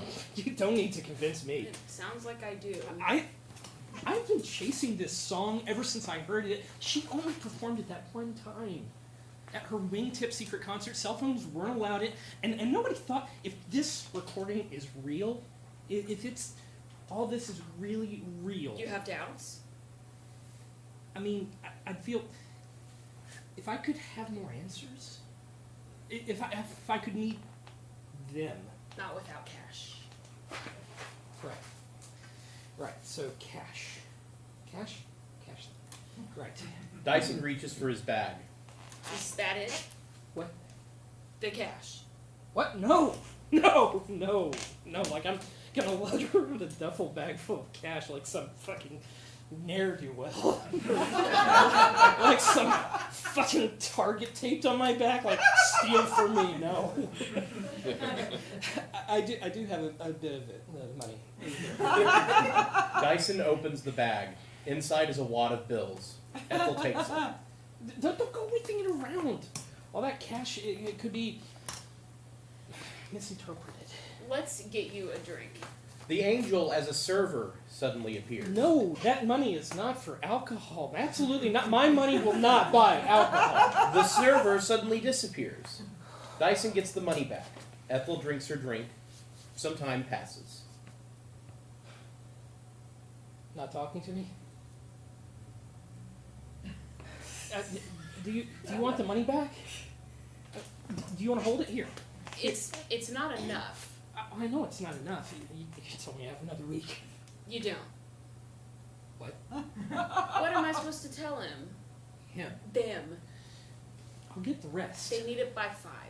Today? That's why I called you. Commanded my presence. Do you want in on this song or not? I do. Then get the cash. Or there are other buyers. You haven't told it. Then I know your cousin. A lot of people knew my cousin. But Or they'd say they did. I did. Sibby's music touched a lot of lives. But with me, you didn't tell them. You really should have told them. If not for my sake, for yours. They don't care. Her words should belong to her family, her loved ones. They want money and hits. If Sibby's song is released, no one's going to give a shit about Adele. I mean, if anyone deserves what will come from this.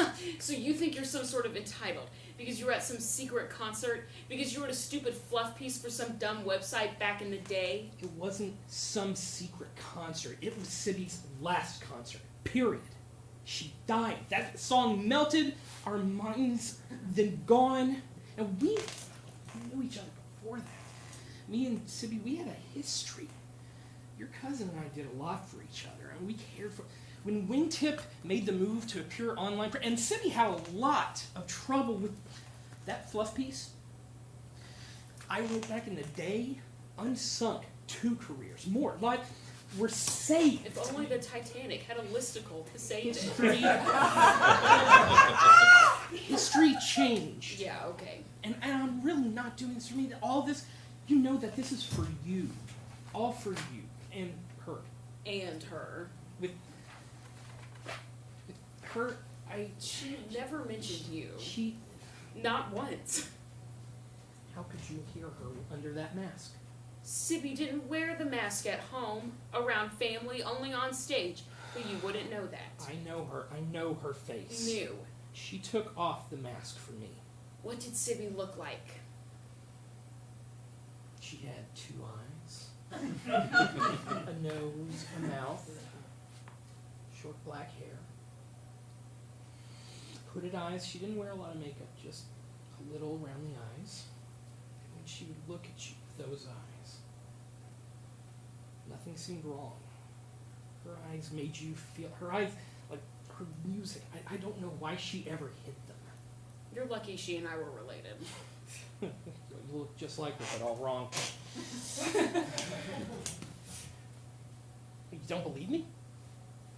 You believe me, don't you? I don't think you believe me. Ethel. Whatever. Nothing matters if you don't have the money. Don't worry. I'll get it. I'll get it for whoever. This is this is a big fucking deal. Sibby's lost song. We're so close. And if I can help get her song into the hands of the people who love her, I'm not gonna let this pass. I can't do that to you, and I'm not letting anyone else. 5 o'clock, Dyson. So I got 3 hours. It took you 3 weeks to get this. Why can't you just get the rest from the website? Wait, doesn't. I mean, I got it. Massage. I got a plan. You do. I got a plan. It'll work. It'll be okay. Then why didn't you do it before? Things were difficult. And now they're not? No, now they're not. A moment as time stops. The devil drops the Ethel persona. How many times do you want me to do this? The angel appears. You didn't let me say my line this time. I'm not doing the thing again just so you can say your line. What if this time I play Ethel? I saw what I needed to see from this thing 14 runs ago. Excuse me. And all of what I needed to see because you did such a good job as Ethel. It's a tough role. She doesn't really give him much. She says like 2 words each line. Excuse me. Hey. Hello. Excuse me. What is going on? Oh. Where's Ethel? I'm Ethel. What? The last thing I remember. I don't remember. I need to go. Where? It's hard to form new memories when you're dead. When you're what? Ooh. Dead who? You. I'm dead? No, what? No. Excuse me? That's the 4th last thing. And we're only on the 1st. Last thing, right? Oh. What is going on? We're here to weigh your soul. Decide which way you're gonna go. Where am I go? What the fuck? Excuse you. Try again. I mean, what is fuck? Sorry. What's happening? Glad you asked. We have a presentation. Get the thing. Get the thing. The angel is already reeling out the thing. Their following presentation is awesome. There are props, backdrops, puppets, costumes, sound effects, everything. It doesn't matter that they've done this a million times before, nor that they've done this for Dyson a couple of times already today. Their absolute enthusiasm never wavers. Psychostasis. Or... So your soul's getting weighed, what to expect. The ancient Egyptians believed that the deceased's heart would be weighed against the feather of truth. The heart could not be heavier or lighter than the feather. Or the heart would be immediately rejected and devoured. The devil wheels out a thing on which are different weights. The ancient Greeks also used their scales. How did I die? In their depictions of... How did I die? Depictions of scales. I was with Ethel and the song. Achilles and Hector. Sibby's lost song. I need money for the song. Oh, he let us do it straight through last time. Working with a corpse has its ups and downs. A corpse? I'm a corpse? No, fuck that! Where's my soul? You're weighing my soul? That's what you said. Where is it? My soul? The angel indicates a vessel on one of the cards. In here. Dyson is magnetically drawn to it. No touching. Give it back! The devil quickly and possessively secures the vessel away from Dyson. That's not how this works. That stays in here until we're finished weighing. He's gotten so bossy. The angel grabs a weight and puts it on a scale pan. He's probably tuckered out from all the times you've made him redo his last thing. Hey, no judging post things. Fine. The angel puts back the weight. Sorry, redo my what thing? Your first out of 4 last things. Huh? We weigh your soul based on the last 4 moments on Earth. Your 4 last things. This was all in the presentation. Why only my 4 last things?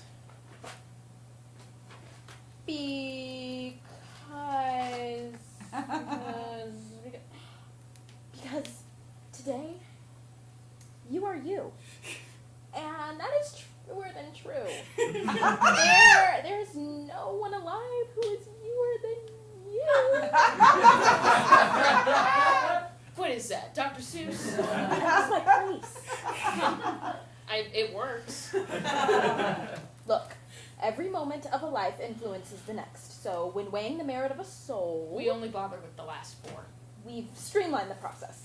Focus on when you were most you. There are a lot of bodies. Souls. Paperwork. Same item as a bug. Did you know that? Unidentified, specific kind of bug, whatever. But a bug nonetheless. But what? Who are you? Devil I am. Angel am I. Here to weigh your soul because you're A a corpse. I got it. Oh, he's remembering. I remember her song. The song from earlier faintly begins to play. More will come back to you as we go along. But first... The angel grabs 2 opposing kinds of weights. Thing 1. The devil grabs 2 of the same kind of weight and throws them on one scale pan. Lack of faith. You can't put 2 of those down for one thing. What if he murdered someone? Anyone. You're trying to call me out. The angel takes one of the weights off. But you're leaving the other one there? Yes. What did I do? Lack of faith? I mean, Ethel and I didn't even talk about God. Not everything is about God. What am I being judged on? You gave her the money. Yes, but... Any which way we played it, he gave her the deposit. Deposit? What a charming thing to call it. He gave her the money. Shouldn't you? So? The question and answer period has closed. There was a question and answer period? Directly following the presentation. If you're leaving that one there, that must mean I did something bad. That my first thing was bad. Why? What makes you say that? Because they put it on there. So? You're a fucking devil, aren't you? Language. The angel puts a small weight on the scale pan. Hey! What was that for? My language was after the fact, and I'm dead after my death. Things, both things. Fine.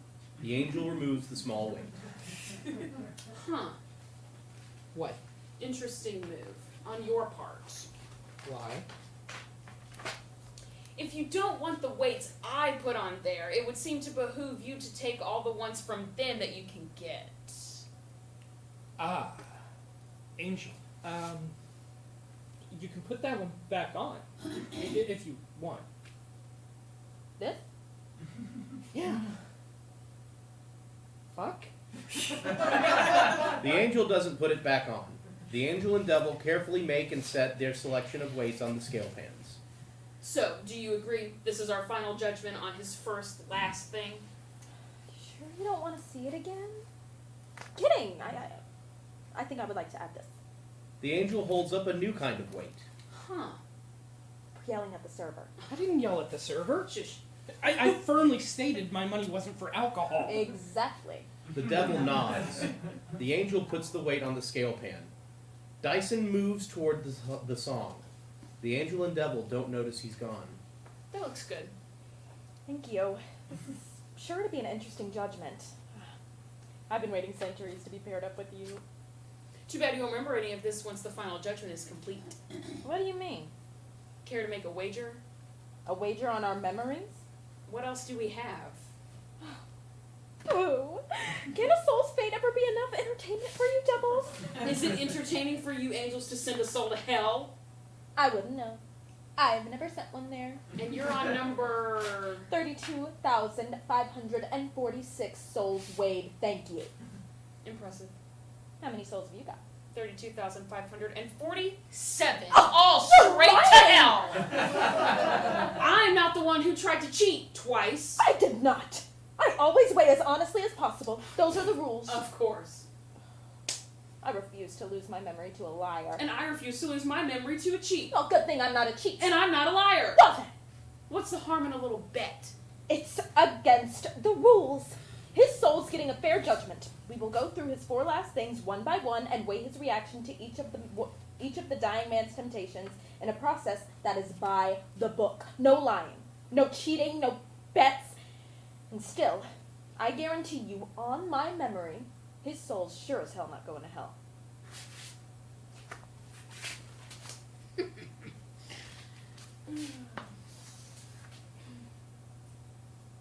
Not a bet. A guarantee. Everything is on the up and up. They see Dyson is gone. He's gone. Perhaps it is time we move on to the second thing. Thing 2. The song has brought Dyson to the start of his second thing. An elevator dings, a car alarm beeps, and birds screech. Dyson shakes his head and every sound stops. Time starts. Dyson wakes from his daze to find he's in a parking garage. He fidgets and searches his pockets, his duffel, for a scrap of paper. The Devil and Angel, as a pack of teenagers, do kickflips in an empty corner. Devil plays Walker, Cody, and Hurley. Angel plays Charlie and Z. Dyson finds the paper. He looks around. The skateboarders are the only people around. Hey, do you know where is this 502? Or is that? Okay.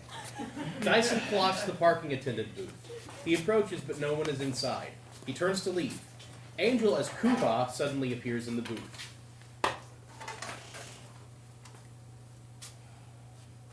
Can I help you? Oh, yeah. Can you tell me, am I in the right place? I'm looking for a gym. Makes sense. It's called Pellet Fitness. 3rd floor.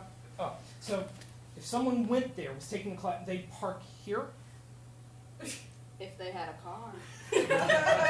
No, yeah, she has a car. She definitely had a car, a Mercedes. Who? Jeannie, I'm meeting up with a friend. For sex? No, she's my boss. Whatever. Just don't do it in my garage. I got enough on my plate watching out for that bunch without having to call in a public lewdness. Dyson looks at the skaters and turns back to see that Kuba is gone. An elevator ding. The Devil, as Tamra, enters carrying a gym bag. Hi. Tamra doesn't answer. Did you just come from Pellet Fitness? Not interested. No. I just have a question. That not interested. Do you know if the 2:15 Pilates class is over yet? It goes for like an hour, right? Do not follow me to my car. Okay. Tamra exits. The Devil, as Walker, Cody, and Hurley, and the Angel as Z and Charlie skate up around Dyson, circling him. Creeper! I'm not. What were you doing with that lady? Nothing. Don't talk to us. You talk to me. Stranger danger. Major. I asked her a question. I'm waiting for my boss. What are you, like her chauffeur? No. Then like her little bitch. No. I'm a writer, a journalist, and Jeannie's my editor. For what? For what? Wingtip. The website? You. Write for them? Bullshit. What have you written? A bunch of stuff. Uh-huh. Like? Anything famous? What's most popular? Nothing. Nice. Shut up. What would I have heard of? Like you read. What was your favorite? You gotta have a favorite. Yeah. I mean, you know the musician Sibby? Duh. Oh my god, yes. My cousins are obsessed. I love her. She died, didn't she? Yes. Oh my god, so sad. Well, I knew her. Okay. Not like how everyone knows her, but like I knew her. Bullshit. Did you ever see her without the mask? Oh my god. What did she look like? She's super hot, right? What's she like? I covered Sibby's Wingtip secret concert. I interviewed her, Sibby. And then she died. Found in a bathtub. I thought it was a pool. Well, her bathtub looks like a pool. I was there. In the bathtub? Earlier that night. There was this secret concert. Yeah, I know. What? It's in the article right here. Not so secret. I know. I wrote it. Sibby took a breath, sweet and small but amplified beneath her mask. Never have I felt so close to another person, let alone 30 strangers in a crowd. Our hearts synced knowing Sibby had just given us a gift.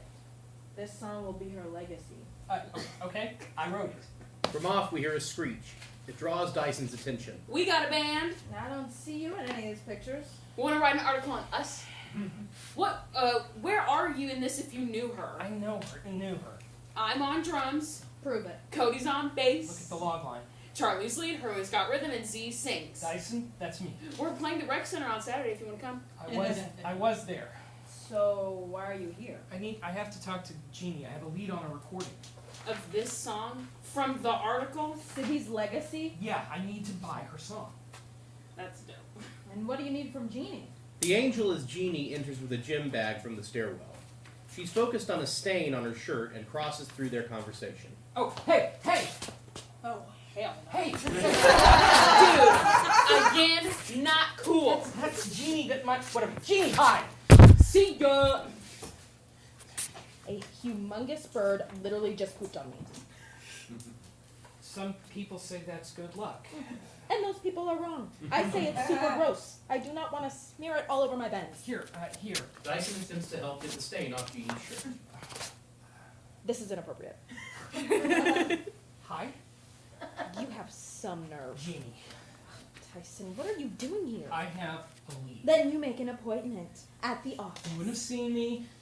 Maybe if you made an appointment. I can't go. You said that it's all best. future communication have witnesses. Jeannie, come on. If you want me to take you seriously, go to the office. I don't have time. It's already 3:25. How did you know I was here? I called your assistant, Willow. Jonas! Her daddy thirst should not trump my do not call list. You want to hear this? Well, I have a lead on a recording of Sibby's lost song. I refuse to go down this road with you again. Forget about me. This is about Sibby's lost song. Sibby, think about what that means to be able to release that legend. It's a big fucking deal. Yes. Right? Her anniversary is coming up of her secret death. concert. If you time this right, release her song, Wingtip will break the internet. We break the internet every other day. But with Sibby, Exactly! You and her. It's too much of a risk after what went down with you. You can leave me out of it. I just want her song. You two are forever linked. It's too much. It's too much. Gee, you're going to pass? No, you're going to. I'm sorry. I just need some cash. Jeannie, please. They have. I'm sorry, Dyson. I'm sorry how it ended before. I'm sorry now. It's over. It's still over. Jeannie exits. Fine. This past year's taught me things that I don't need you. I don't. I need her. A moment as time stops. The angel and devil appear as themselves. Done. Bravo all around. It's always fun to wear so many hats. What? Thing 2. Temptation of despair. What a bummer, right?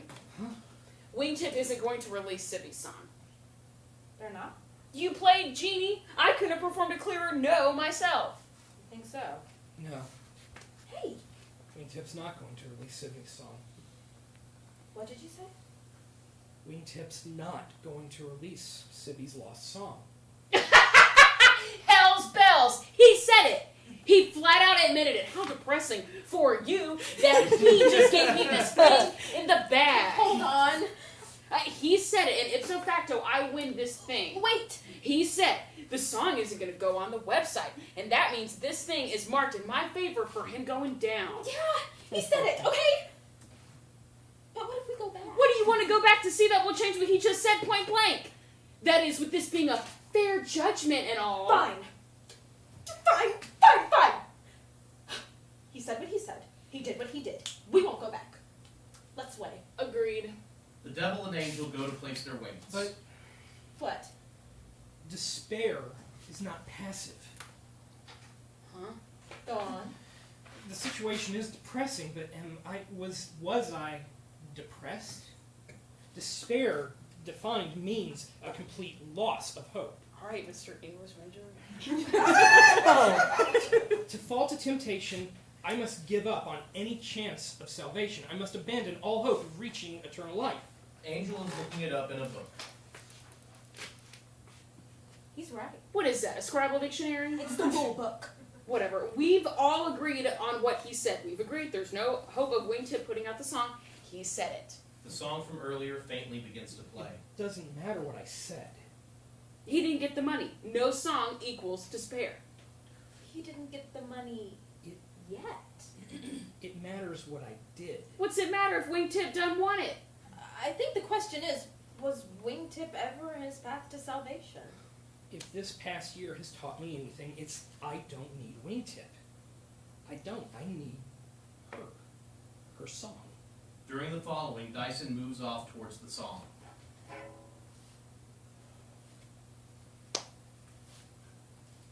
I'm going to buy her song. What if we went Well, back? we agreed. We didn't need to go back. It's time to wait. You tricked me. Me? You didn't need him. You didn't need him to remind you that we're weighing his reaction, not the situation. You know the rules. And I'm always happy to remind you of them. Fair judgment. And assess the scales. A moment. Moving on. Thing 3. The song has brought Dyson to a door. He goes to knock, stops, shakes his head, and the music abruptly stops. He knocks. Nothing. He goes to knock again, stops, shakes his head. The angel is Pastor Paul in some state of undress, and a key around his neck opens the door. Jackson, what's up, bud? It's 4 o'clock. You're between sermons. Dyson pushes past Pastor Paul and through the door. Oh, naughty boy, hoping to party without having first worship? Something came up. No, it's okay. I'll give you a pass. Can I get you something? Water, tea? No, I'm hoping to. I need to talk. Oh, far away, bud. Everyone's in the kitchen. Everyone? Pure inner circle. The Leroys, Tim and Ned, Nat, Connie, your sister. Anita's here? Of course. Nobody stayed back at Fridays? No, the manager kicked us out. I'm telling you, the one busboy has it out for us. Claims he found one too many curly hairs cleaning up after one of our paradise services. I told him we're not doing any weird sex things, that we're stone cold sober. You're spreading the word. I didn't care. So, looks like preaching at home until Tuesdays on Sheridan opens up. We missed you at paradise. Something came up. That's what you said. From off, the devil makes some party conversation noises. Oh my God, I'm having such a great time. Thanks for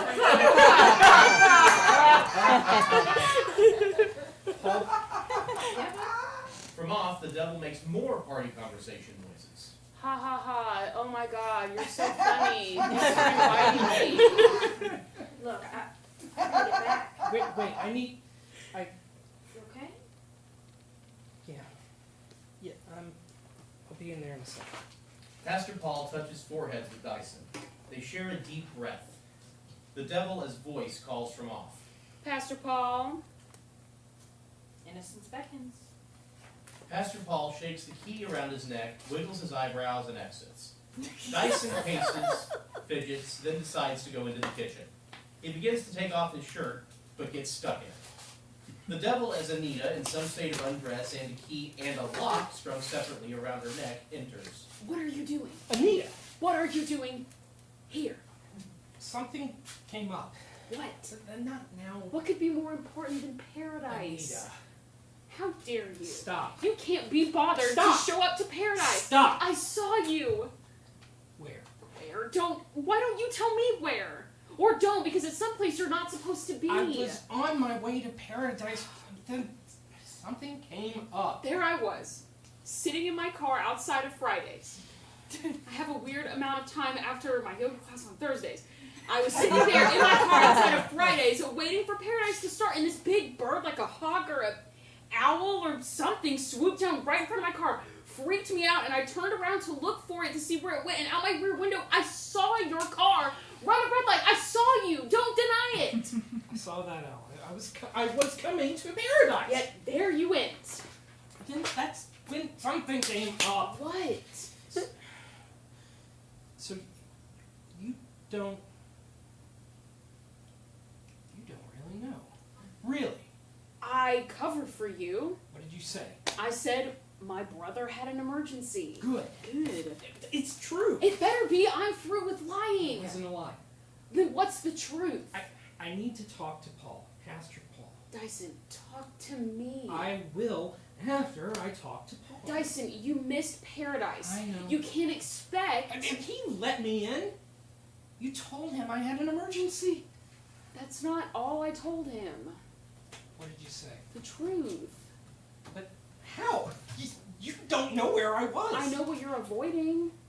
How could you? That's impossible. No, what's impossible for me to understand is how you can pull the stuff you do and then barge in here demanding Pastor Paul's attention. Pastor Paul doesn't belong to you. And he doesn't belong to you. I wouldn't. But I need his help. You're embarrassing our family. Oh, I'm embarrassing our family. I'm embarrassing.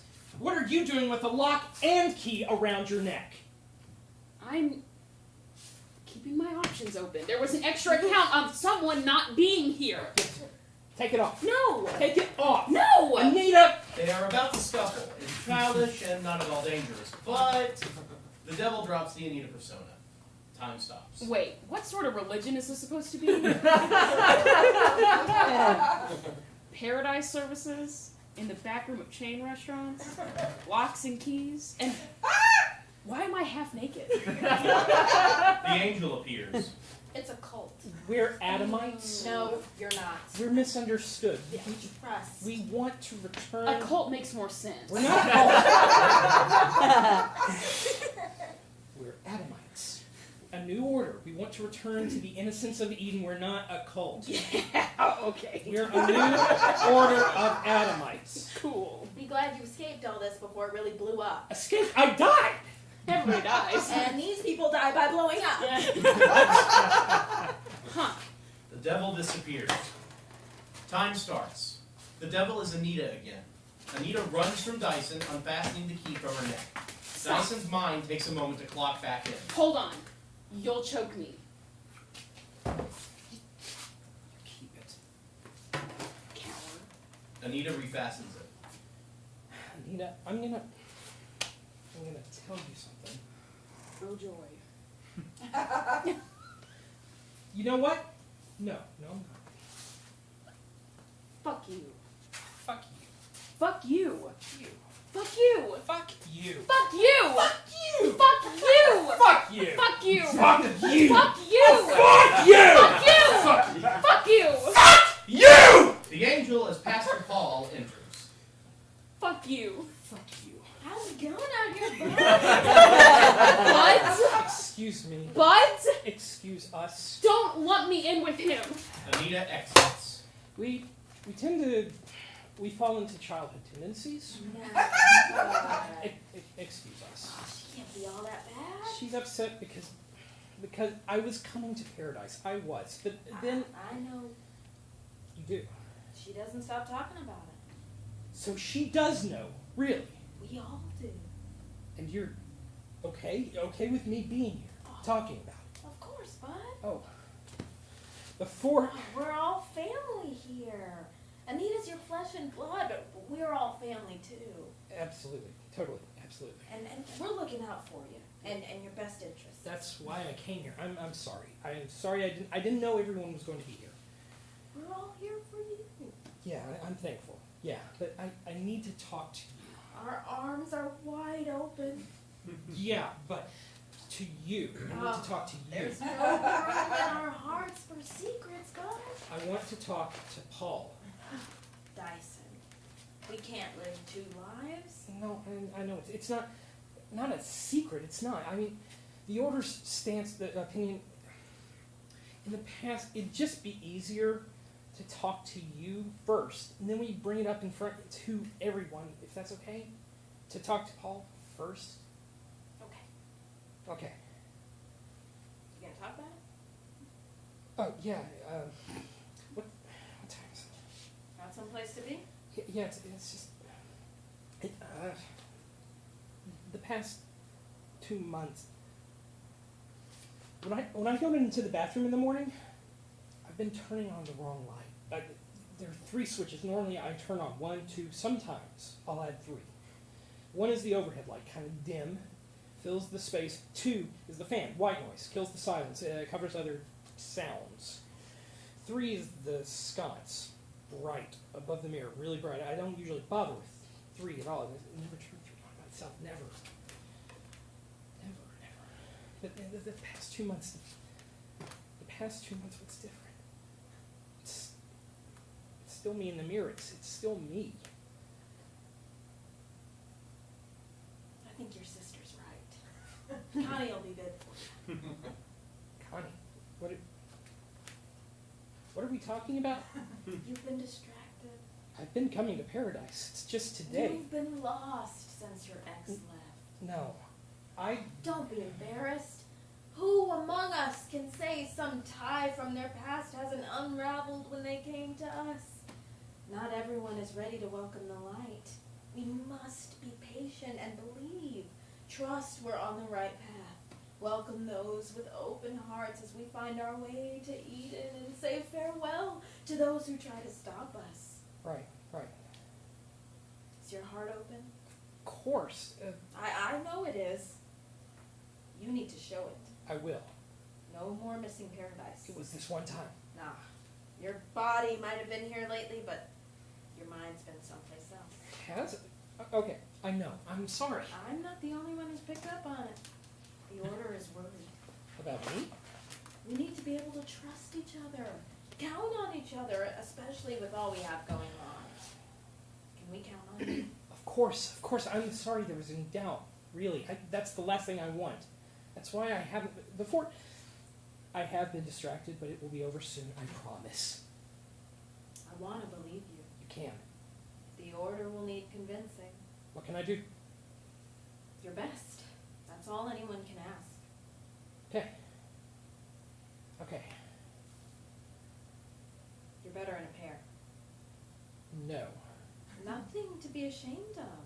Keeps you accountable, both of you. I don't need... That's why I've given my blessing to your sister's recommendation. I don't need my sister to hold my hand. You and Connie are to be wed. What? A wedding, some good news after us getting kicked out of Friday. The Order will be pleased. But... What? What better way to show your commitment? But to Connie? She can keep an eye on you. You on her. I've barely spoken to her. You'll have plenty of time to talk to her now. Paul. Oh, who are we to argue with a blessing from above? Oh, don't be so scared. Marriage doesn't mean monogamy.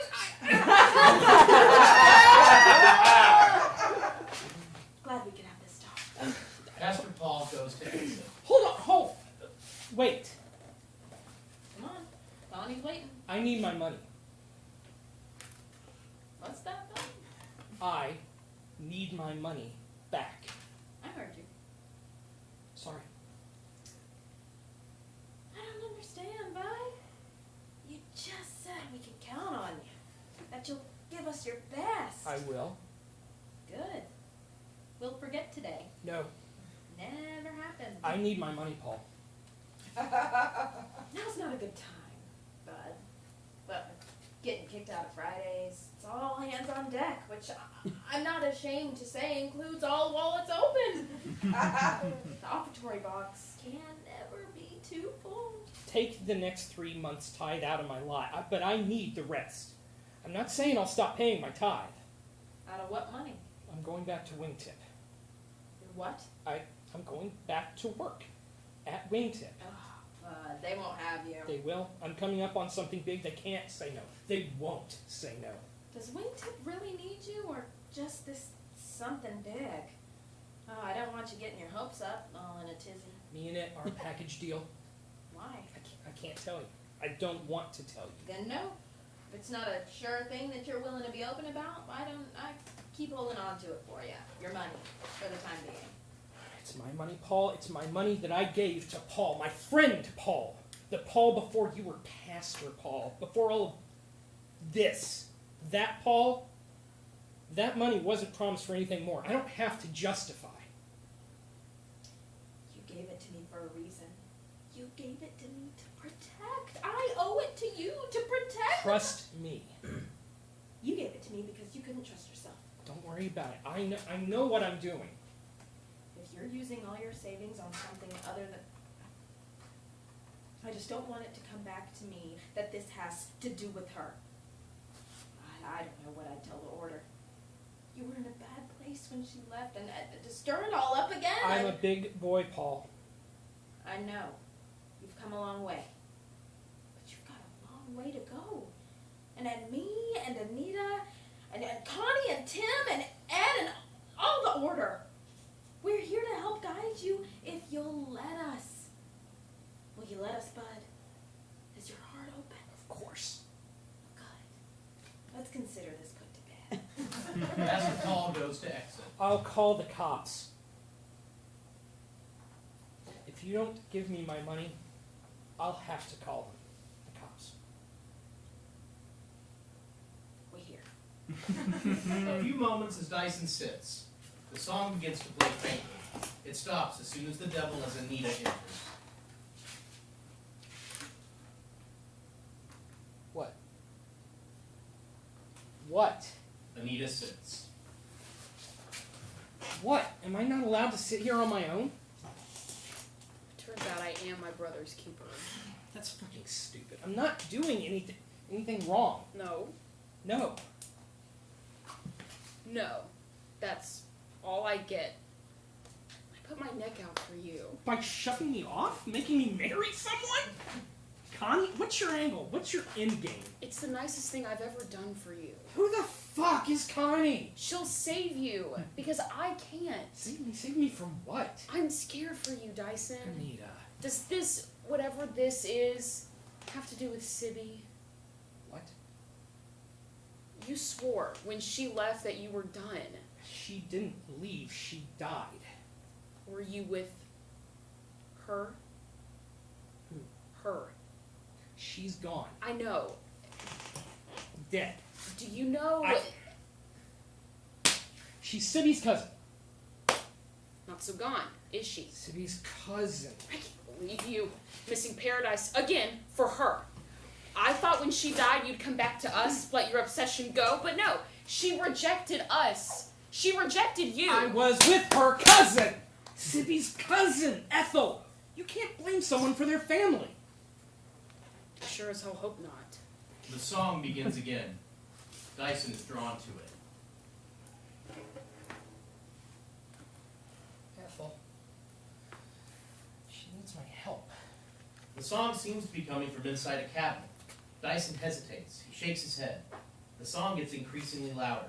Dyson's focus stays on the song and the cabinet during the following.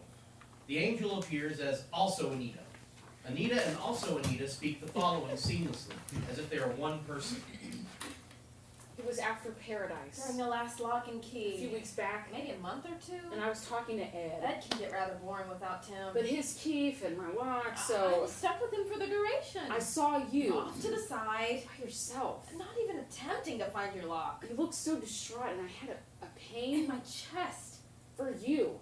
You glanced at your phone. I don't know where you've been hiding It it. was in your hand. Your face relaxed. Yet traces of tension. such blatant disregard for the rules. You were somewhere else. Have been for so long. We Oh. wish you'd come back to us. And stay. my eyes found Pastor Paul. Hoping he hadn't noticed you. That you hadn't succeeded in embarrassing me. Or yourself. Pastor Paul was matched with Connie. a woman who I hadn't given two thoughts to before that day. I welcomed her and forgot her when Pastor Paul. brought her into the fold. The way Pastor Paul moved the hair out of her face. Connie's tucked a lock behind Her ear. I noticed there's a little nick missing from it. Her ear. You think you know someone. Then I did know her. Something Something small like that can tell a lot about a person. Something small tells a lot. She is a good person. With a lot to give. She is a part. Has room to fill. She's searching. And then I knew. I could help her find it. Give her that thing. Thing to latch onto. That little nick was the key. To understanding. That your key could lock her. You. Down. I haven't asked where she got that little nick in her ear. Oh, maybe that's a good way to break the ice. For you to ask her. You have to give her up. Dyson touches the cabinet door. He shakes his head. The song gets louder. Cave cave dominus fide. What the fuck? Beware, beware, the Lord sees. Dyson turns to see two Anitas. What the fuck? Dyson shakes his head. There are still two Anitas. He shakes his head again. Nothing changes. He decides to go with it. The cabinet door opens. The song stops. An overly ornate container appears in the cabinet. It is the order's offertory box. There's probably a lot of money in there. Yeah. That's what you're here for. Money. How do you know? The only way to help a girl like that is with money. It's not what you think. Pray tell then, what is it, dear brother? Paul's getting my money. My money. That's what he's been holding for me. Is he? Because it looked to me like Pastor Paul's attention was deep in Mrs. Leroy when I came out here to keep my eye on you. Fucker. Yes. He'll be a while. If he comes at all. Cash is cash. And if he has your cash. Stop. What? I'm only trying to help. Since you're so desperate to escape us, take it. I'll wait.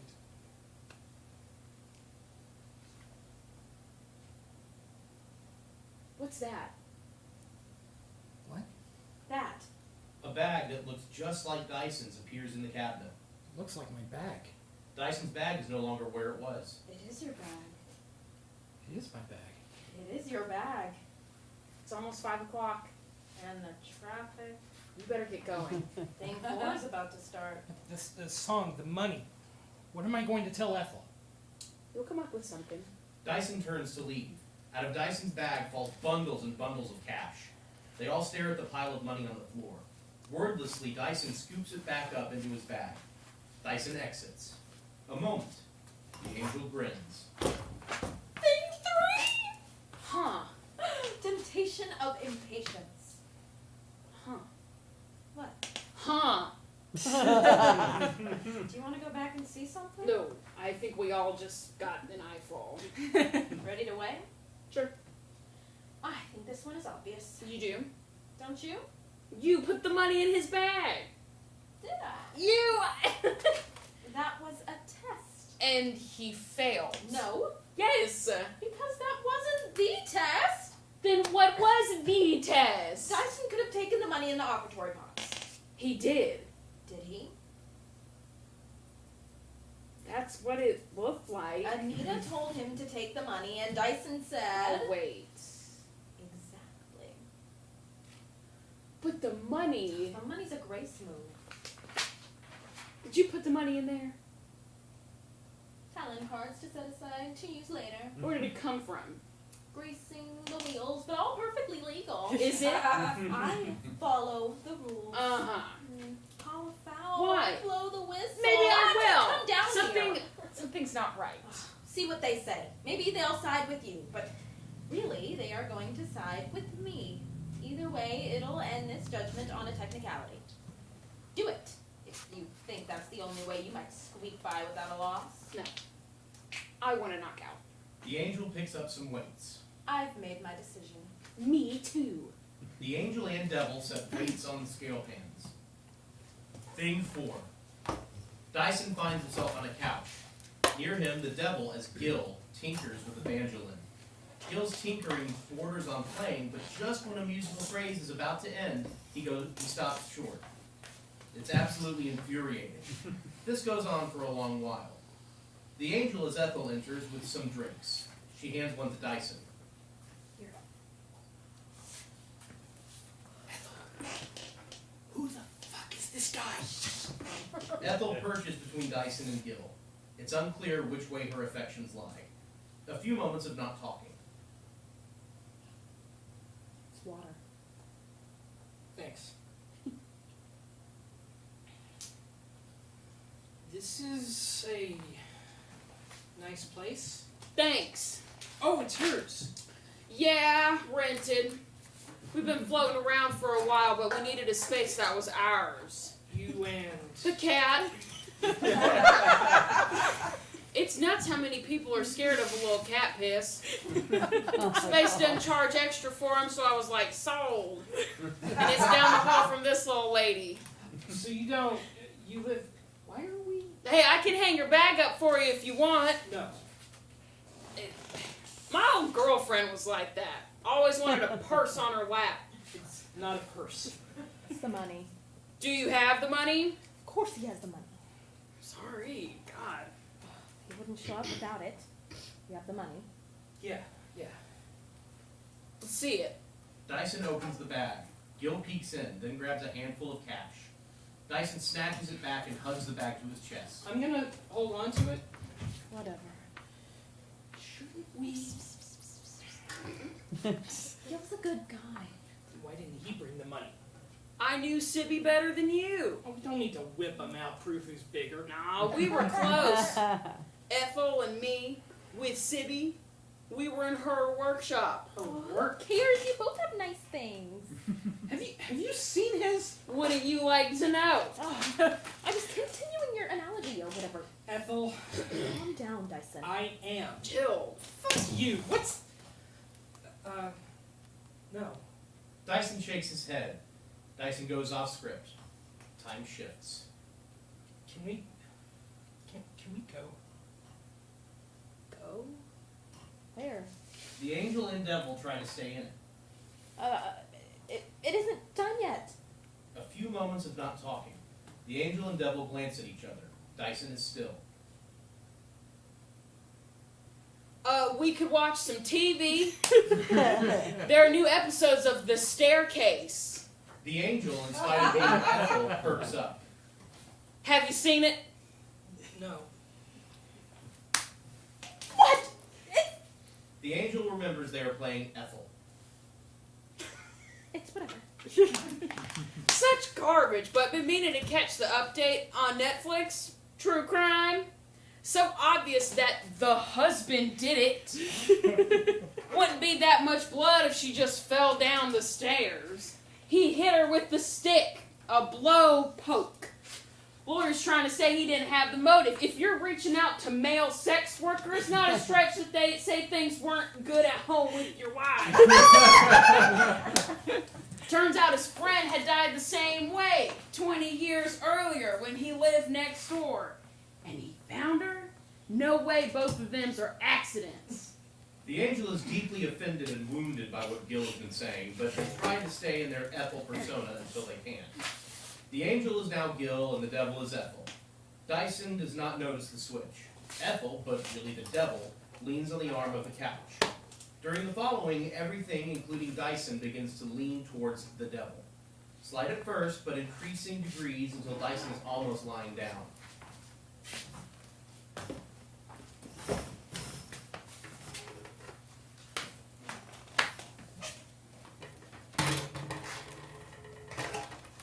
Coincidences are what make life on this earth interesting. Yes, Elizabeth Ratliff was found dead at the bottom of the stairs in 1985. Yes, Kathleen Peterson was found dead at the bottom of the stairs in 2001. Yes, both bodies were discovered by Michael Peterson. There are only so many ways to die. But it wasn't with the blowpoke, because the blowpoke was found covered in spiderwebs in the garage. And Kathleen Peterson knew Michael Peterson was bisexual, and they had an arrangement.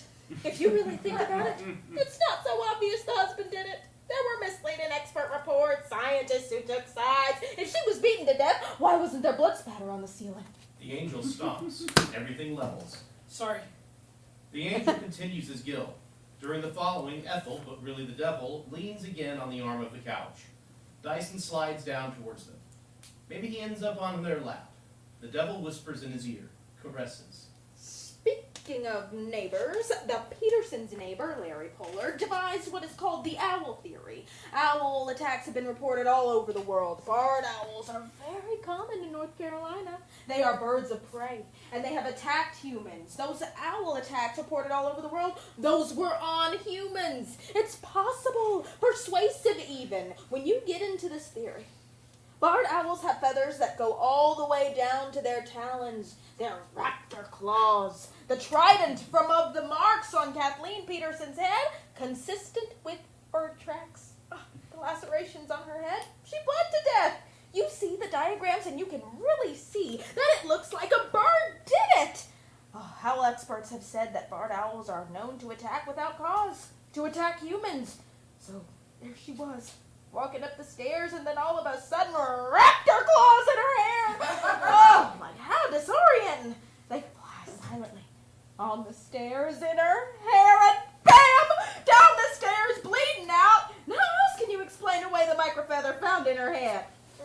During the last few moments of Gil's monologue, Dyson rises as if possessed and picks up a blunt object.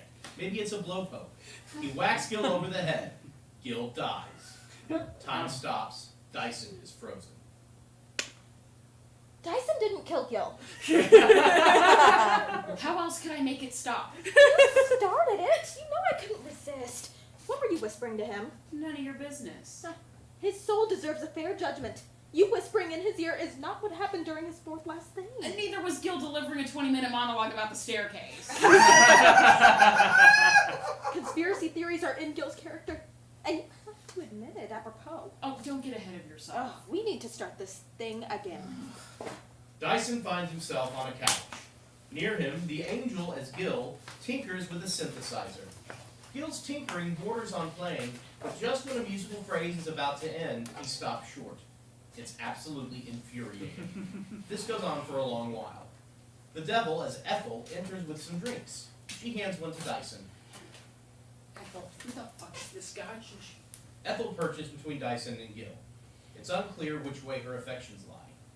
A few moments of not talking. Ethel indicates Dyson should drink. He doesn't. Ethel takes his drink and downs it. A few more moments. This is a nice place. Thank you. Oh, it's yours? Yeah, rented. It's tough looking for the right space. We've been floating around for a while, couches and floors. Tough enough to find your people, you know? To find a space where you belong, let alone are accepted. People who vibe with the personality. Enough was enough. We needed a space that was ours. You and the cat. This space doesn't charge extra for him, so it's sold, and it's down the hall from this little lady. So why are we? Hey, I can hang up your bag if you want. No. Ugh, my old girlfriend was like that. I always wanted to keep a purse on her lap. It's not a purse. It's the money. Do you have the money? Of course he has the money. Sorry. Man. He wouldn't be dumb enough to show up without it. You have the money. Yeah. Let's see it. Dyson opens the bag. Gil tries to peek in. Dyson hugs it to his chest. Ethel grabs the bag and takes out handfuls of cash. Dyson grabs it back. I'm gonna hold on to it. Whatever. Shouldn't he? Gil's a good guy. Then why didn't he bring the money? I knew Sibby better than you. We don't need to whip him out, prove who's bigger. No, we were close. Ethel and me with Sibby. We were in her workshop. Who cares? You both have nice dicks. Have you seen his? Wouldn't you like to know? I was continuing your analogy or whatever. Ethel. Calm down, Dyson. I am. Chill. Fuck you. What's her? No. No. Dyson shakes his head. Dyson goes off script. Time shifts. Can we go? I want to go. A moment. The devil looks to the angel shrugs. It isn't time yet.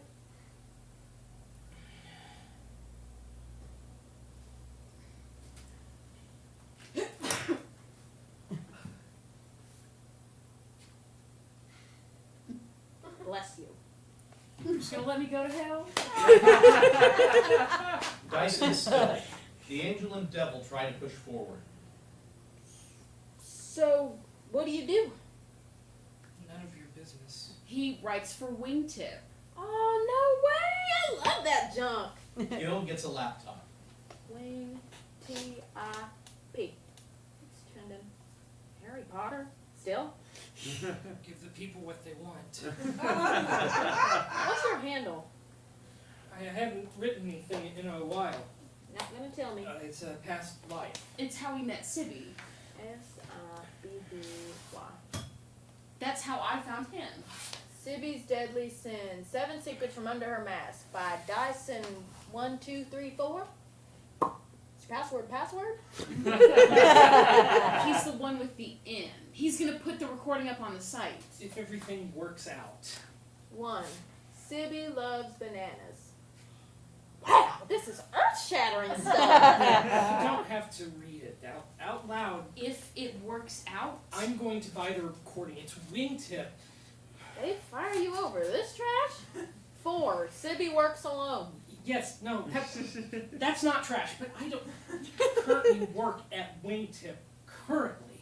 What? I don't need wingtip. The only reason you're here is Wingtip. I don't. 7. Sibby has something special she'll debut at Wingtip's secret concert. She promises to melt our minds. I need her song. Yeah, and you'll never get it.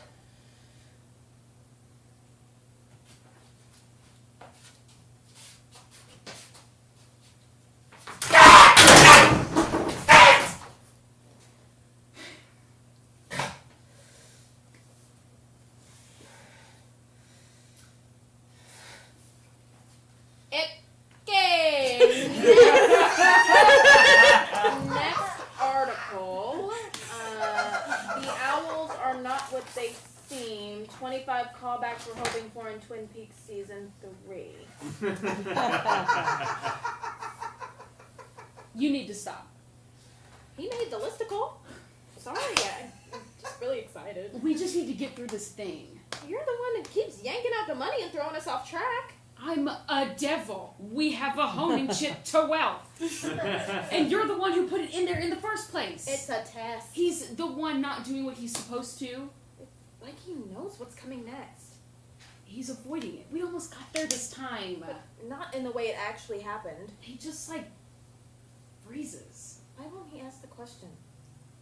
I'll make him. He needs to ask her what her workshop is on his own for this thing to move forward. He must be feeling like we're not truly living this scene. Yes, and listen. Let's do it for real this time. Fine. Can I be Ethel? No. Fine. Dyson finds himself on a couch. Near him, the angel is Gil, tinkers with a synthesizer. Gil's tinkering borders on playing, but just when a musical phrase is about to end, he stops short. It's absolutely infuriating. This goes on for a long while. Dyson watches Gil with a face asking, who the fuck is this guy? Once Dyson can't take it anymore... This is a nice place. Thank you. Nice to have a space that's ours. You and... The cat. This space doesn't charge extra for him, so it's like sold, and it's down the hall from this little lady. Oh, Ethel lives... Hey, I can hang up that bag if you want. No. My old girlfriend was like that. Had to have her purse on her lap. It's not a purse. Is it the money? The devil as Ethel enters wearing the Civvy mask. The mask is an elaborate showpiece that shields any distinguishing features. She has some drinks. She hands one to Dyson. Dyson stares at her. Civvy? Of course he has the money. Sorry, man. Ethel perches between Dyson and Gil.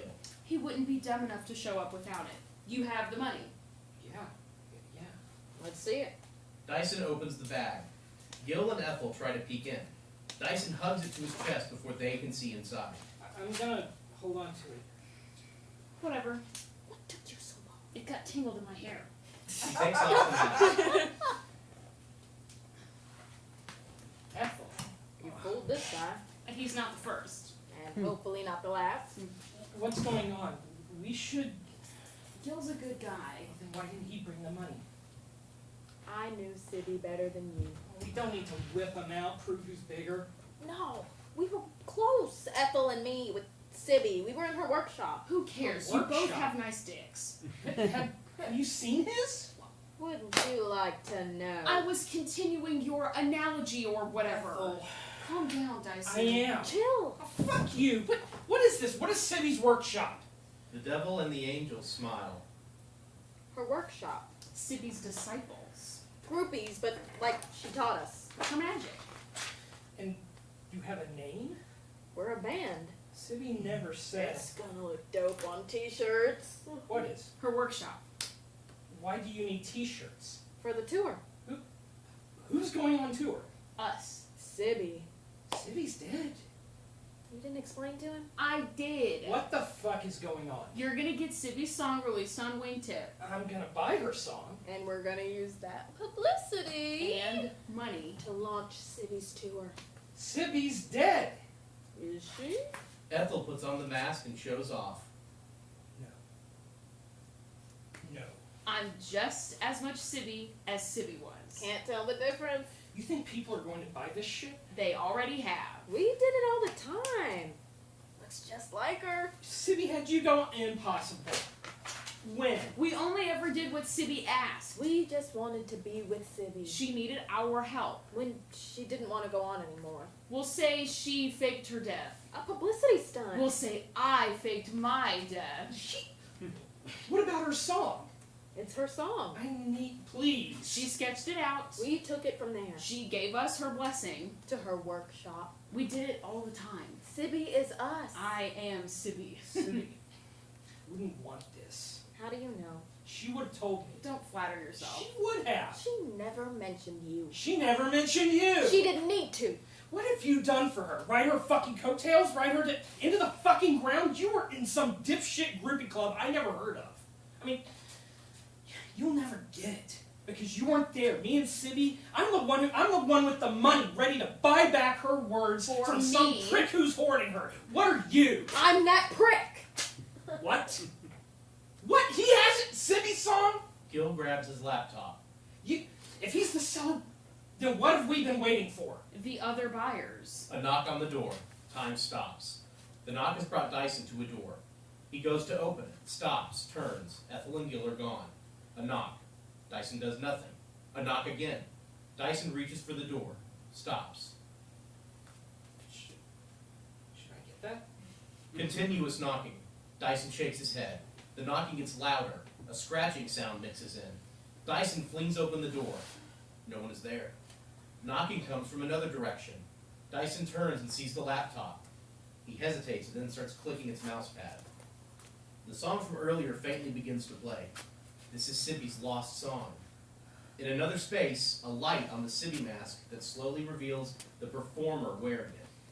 Dyson is transported to a moment of nostalgic ecstasy. The performer sings, plays, dances for a few measures. Then there is a shift in the song. This distortion overpowers the familiar measures. Dyson rewinds the track. The performer rewinds and starts again. The shift happens sooner this time. He tries to press pause, but then the song slips further into the distortion. The performer goes from ethereal to provocative. It's now the type of performance that get a lot of hits on the internet. Dyson watches in disbelief for a while. He tries to get back to that nostalgic ecstasy feeling, but it slips through his fingers. Then he tries to make the video stop and go back, but the performer keeps on performing. It distorts, distorts, distorts. Fuck! Dyson hurls the laptop. It breaks. The performer disappears. The distorted song begins playing faintly, increasing in volume. Dyson tries to ignore it, but it's all he hears. The angel and the devil enter through the open door. Dyson's focus is on the song as angel and devil weigh this fourth thing. Thing 4. Almost done. Temptation of vainglory. Ready to lose your mind? Pride goeth before a fall. Higher, higher. I see what you did there. I'm just telling it like it is. The angel adds a weight. Oh, come on. The devil throws on some weights. The angel takes some off.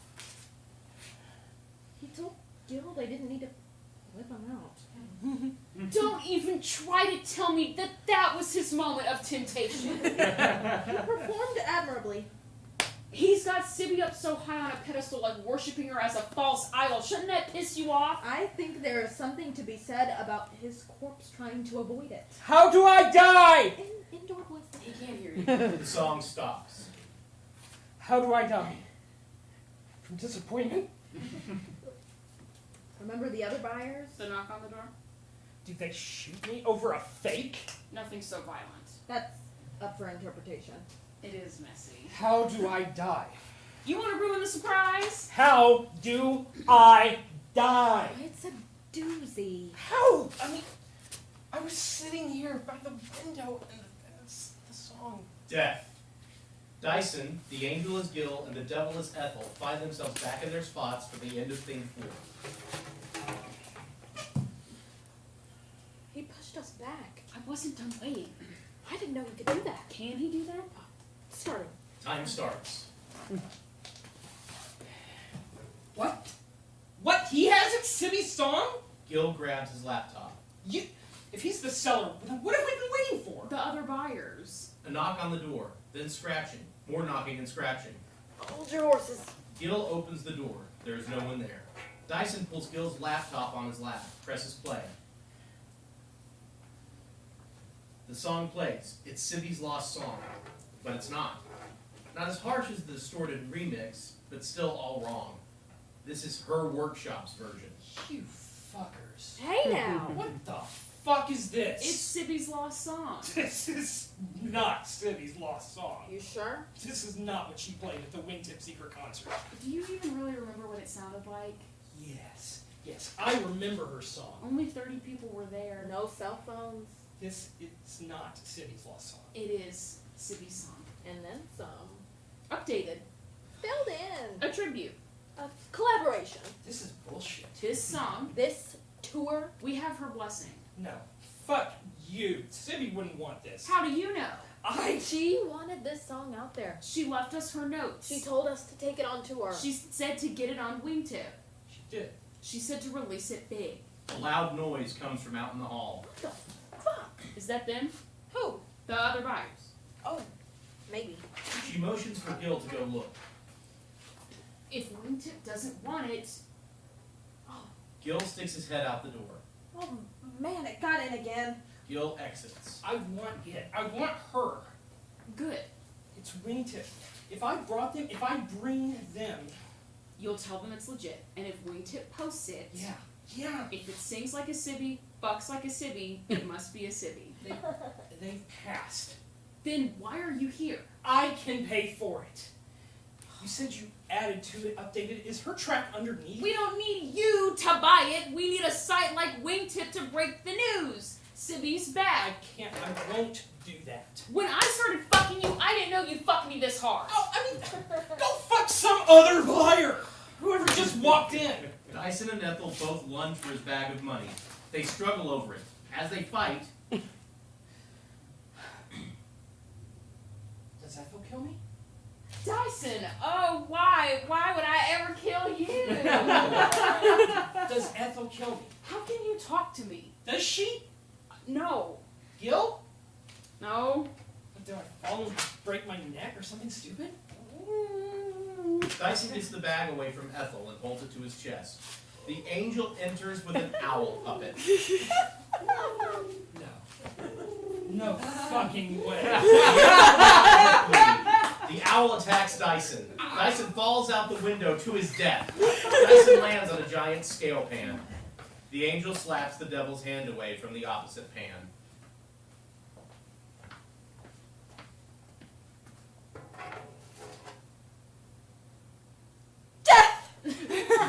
Temptation of avarice. Fuck. You know what you did.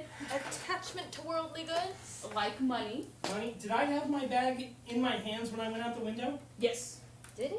Or did Ethel? No. Wait. No.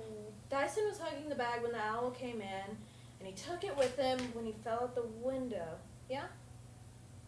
No. No. Yeah. Maybe. I think we need to go back.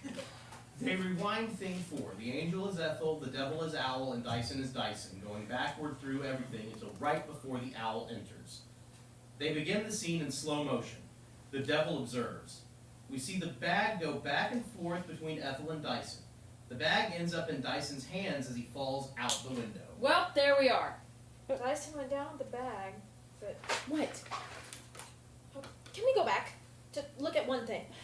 They rewind the last pass of the bag between the devil as Ethel and Dyson as Dyson in slow-mo. The angel gets real close to examine. Doesn't it look like she kind of throws it at him? See that force in the wrist? Huh. Why would she throw money at him? This ain't her judgment. But the fact of the matter is he has the bag as he dies. But What? it's not the bag that's the issue, it's the money. Right. Can we go back? Whoa, you can't. Seems like he can. Can I? Yes, I would like to go back. They rewind. They stop at Dyson hearing the song. No, further back. Rewind. They stop at Dyson coming at the angel as Gil with the blow poker. No, when did this even happen? Too far back. Here. They are back in their places when the devil as Ethel entered wearing the Sibby mask, and the angel was playing Gil. This is during the 4th thing. It's relevant. Fine. Time starts. course he has the money. Sorry, man. Ethel purchased between Dyson and the angel as Gil. He wouldn't be dumb enough to show up without it. You have the money. Yeah. Let's see it. Dyson opens the bag. Gil and Ethel try to peek in. Dyson hugs it to his chest before they can see. Dyson stops time. See? Dyson shows the bag to the angel and devil. There is no money in the bag. What? There's nothing in there. Right. No money. No money, no avarice. No avarice! I win! Oh, you sweet thing. No avarice. You think an empty bag will save you? Oh, that's so cute. It won't? It might. It's definitely cute to think so. But we went back to see about the bag. Because you asked. Do you have to do everything I asked? No. I don't think so. What? Let's admit, something's different. There must be something up with his soul. The devil looks for the soul vessel but doesn't find it. Where is it? Dyson's bag suddenly feels heavy. Dyson opens his bag and pulls out the vessel containing his soul. You put his soul in the bag? I had to put something in there or I wouldn't have gone for his poor thing. I have you by the balls, don't I? The vessel lights up or turns color or something cool whenever Dyson asks a direct question. Yes. Whistle. The devil and angel try. They either can or can't. Hop up and down. What's your favorite color? I think you can only control us in regards to time and space. Can I control where I'll ultimately go? No. Some rules are bigger than other rules. They can't be ignored. But betting on souls can. I didn't bet. I guaranteed. You two are betting on my soul? Well, That's fucked up. technically, Let's go back to the thing where you put a guarantee on my soul. Time is about to shift, but fine. Yes, we bet. And you want me to go to heaven, Yes. and you to hell. Obviously. Isn't that what you always want? I mean, what's the bet? A bet needs a prize. The loser loses their memories. They'll have to start over from scratch. We like to have fun. Memories? Can I lose mine? If you ask us to. If that's what you want. I remember the first time Sibby took off her mask for me. It wasn't the first time we met. It wasn't the first time I'd seen her face. Back in the old wingtip building, they had to hold her away in some back room waiting for the interview. She canceled and rescheduled so many times. Wires were crossed, I was late, but I thought I was early. She got tired of waiting for me in the mask and was taking a break, thinking I was never going to come. She was listening at the door, listening for footsteps, but I came in through the back. She was fully clothed, but I felt like I walked in on something I shouldn't see. She jumped and put it on the mask, and we did the interview like it didn't happen, like I didn't see her. It was very stiff, the interview. She didn't trust me, but I didn't write about it. Seeing her face, seeing her. When she finally did take her mask off for me, she told me that's why. She warmed up by then. It wasn't the first time we had sex, but it was... She had read me some lyrics to a new song. The next day, I brought her to Pastor Paul's. And then there was a period when I didn't see her for a long time. I had the order, I had my job. Jeannie gave me the concert. I couldn't say no to the concert. Sibby played the song. It was the lyrics she had read to me. A glimpse under her mask. I saw her after. I stuck around to pick up the set list off the stage, and there she was. She was out of costume. She wasn't wearing her mask, so no one else knew. She invited me up to her room. She was there. She was back. I didn't want to ruin it, go too fast. I thanked her for the song. It was so full. The night had already had the perfect ending. I didn't know it was the end. How could she? I went home manic, typed up the article, posted it. It got a lot of hits, but by morning there was a new article. And I've been chasing. A moment.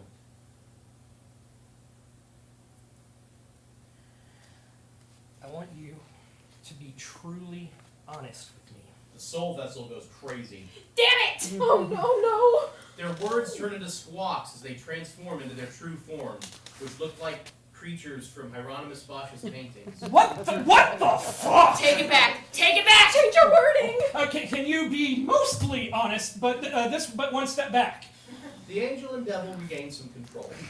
A moment as Dyson considers his soul. Could I have done something different? You did what you did. What would you have changed?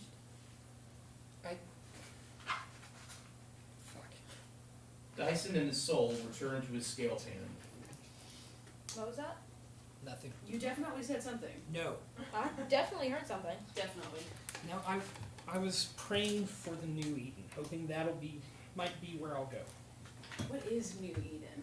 Yeah. What's it like? Well, I don't know exactly. I've thought of it as a feeling I've been chasing. What kind of feeling? It's whatever. Tell us. It's okay. No. We really want to know. I don't want to say. Are you embarrassed? I'll go where the scales say. I want it to be fair. Fine. Fine. They adjust the weights on the scale pans. The judgment is now fair. Just, I would have really liked to have heard it. Sibby's lost song the right way. One last time. Oh. No problem. What? All you gotta do is ask. Please. We got you. The angel and the devil put on Sibby masks and perform Sibby's lost song for Dyson. It is beautiful and grotesque. Thank you. Dyson hands over his soul. Ready to know the newest you? Here we go. The angel pulls the pin. Blackout. End of play.